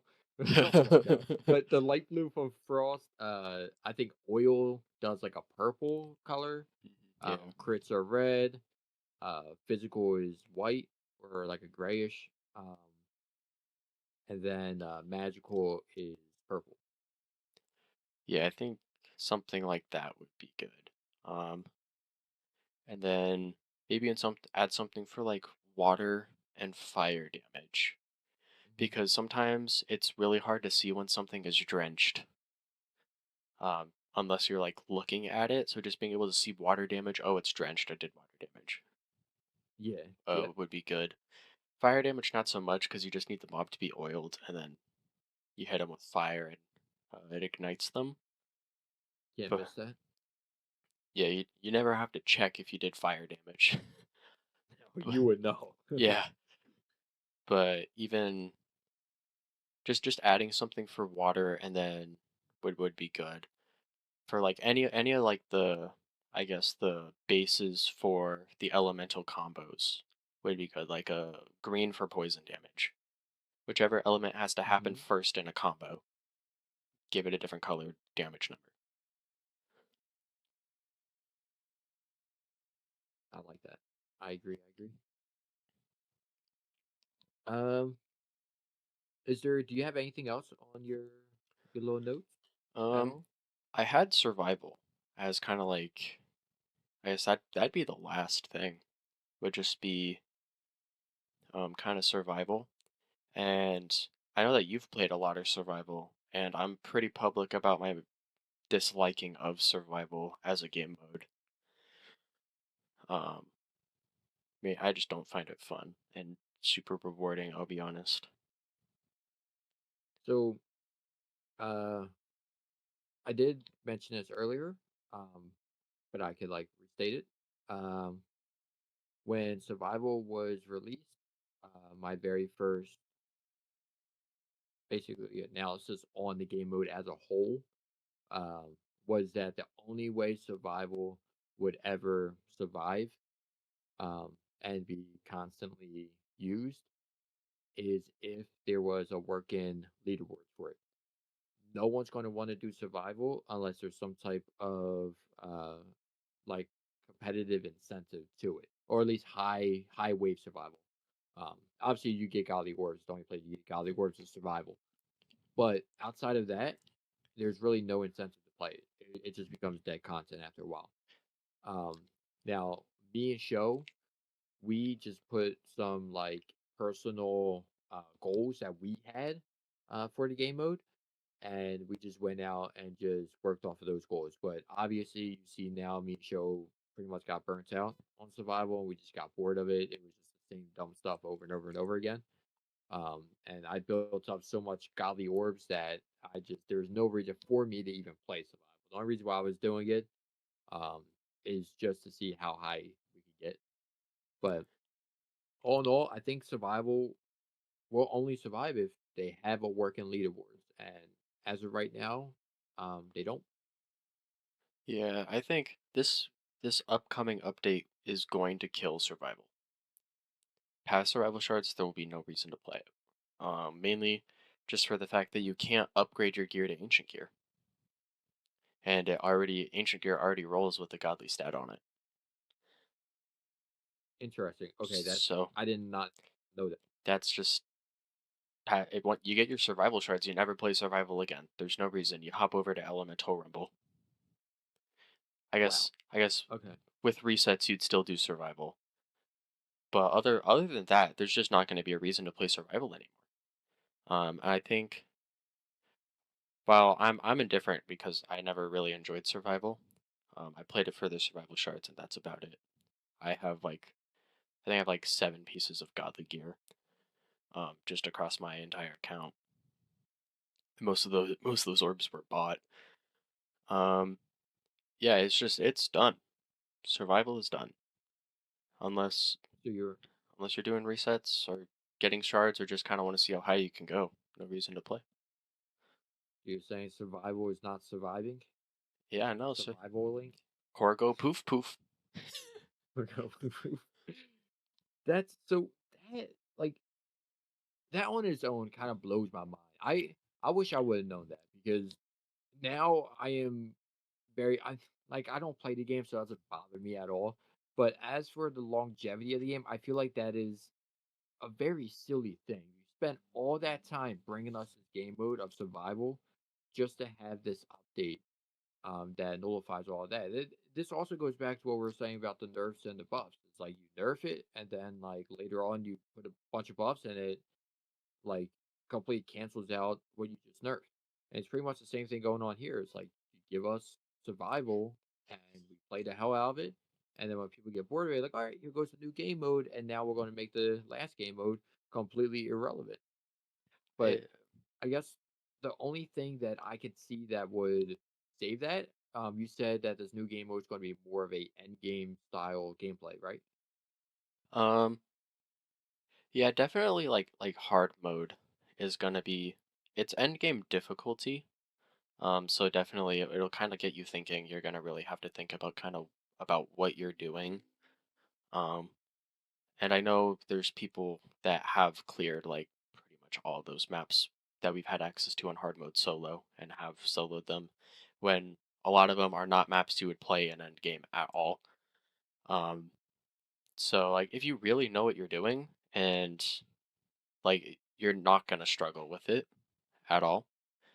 If you're kind of like me and you don't have a whole lot of experience, I haven't beat a map on hard yet in all of my testing. I've gotten to wave 3, so it's just gonna kind of depend on your experience. Like if you and Show were to hop into it, you guys, it would be a snooze fest. Um, just because the mob level is so low compared to like the end game stuff. So I I was gonna say that, so that would mean that survival will tend to be a more of a mid tier to like low tier style play, like low tier or not tier, low experience and mid experience players would be dragged towards survival, and like more of the higher end players would be dragged towards this new game mode. But like at the same time, if it's a snooze fest to the players that have been around for a while, then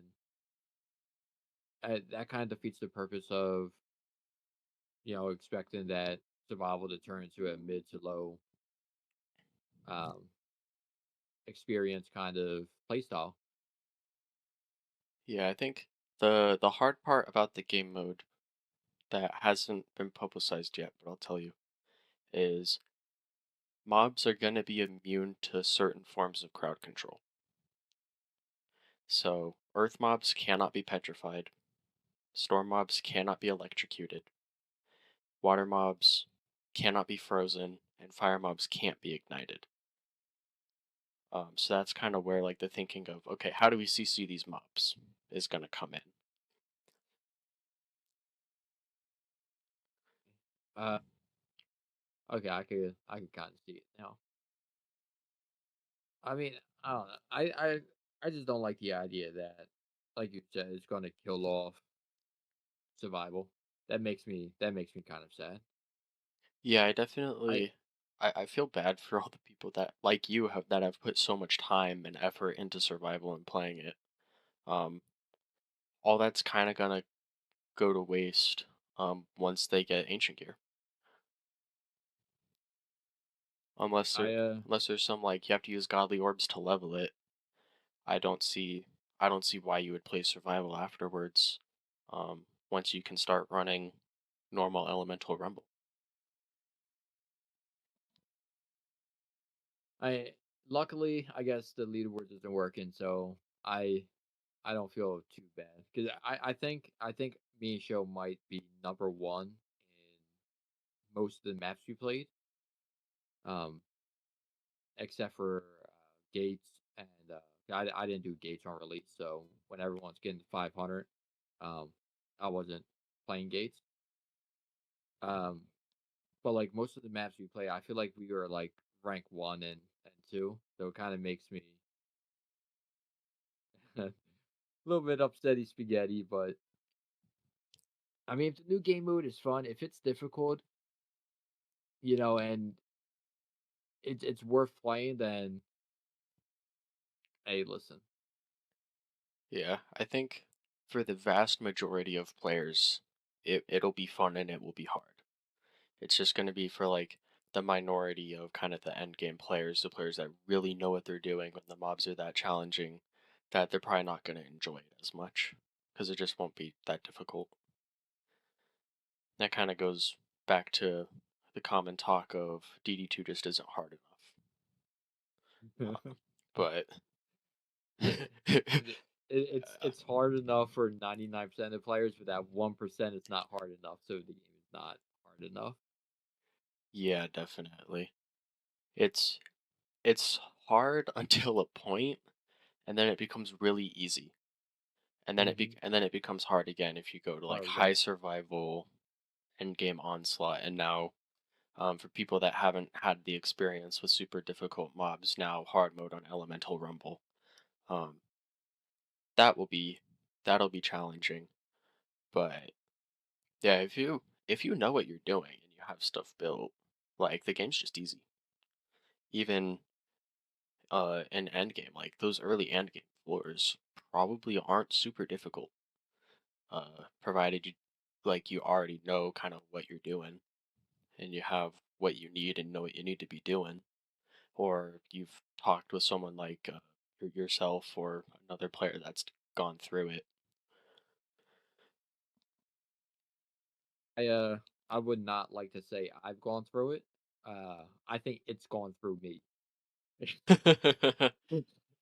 I've been abused by Endgame. I've cried many tears. Have you? Wait, a little side note. Have you seen my 9.4 or 9.54 video? My original like first playthrough of Onslaught 9.54 video. I don't think so. When we finally beat 99, this was way back in the day. This was back when unstunnable Scarnash was a thing. And you couldn't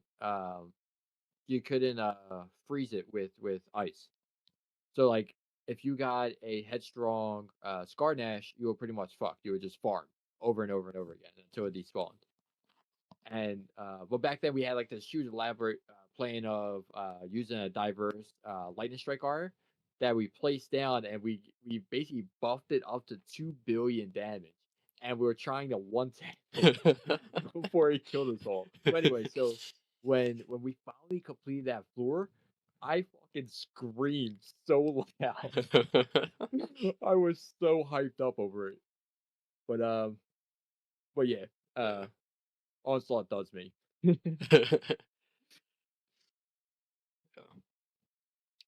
I think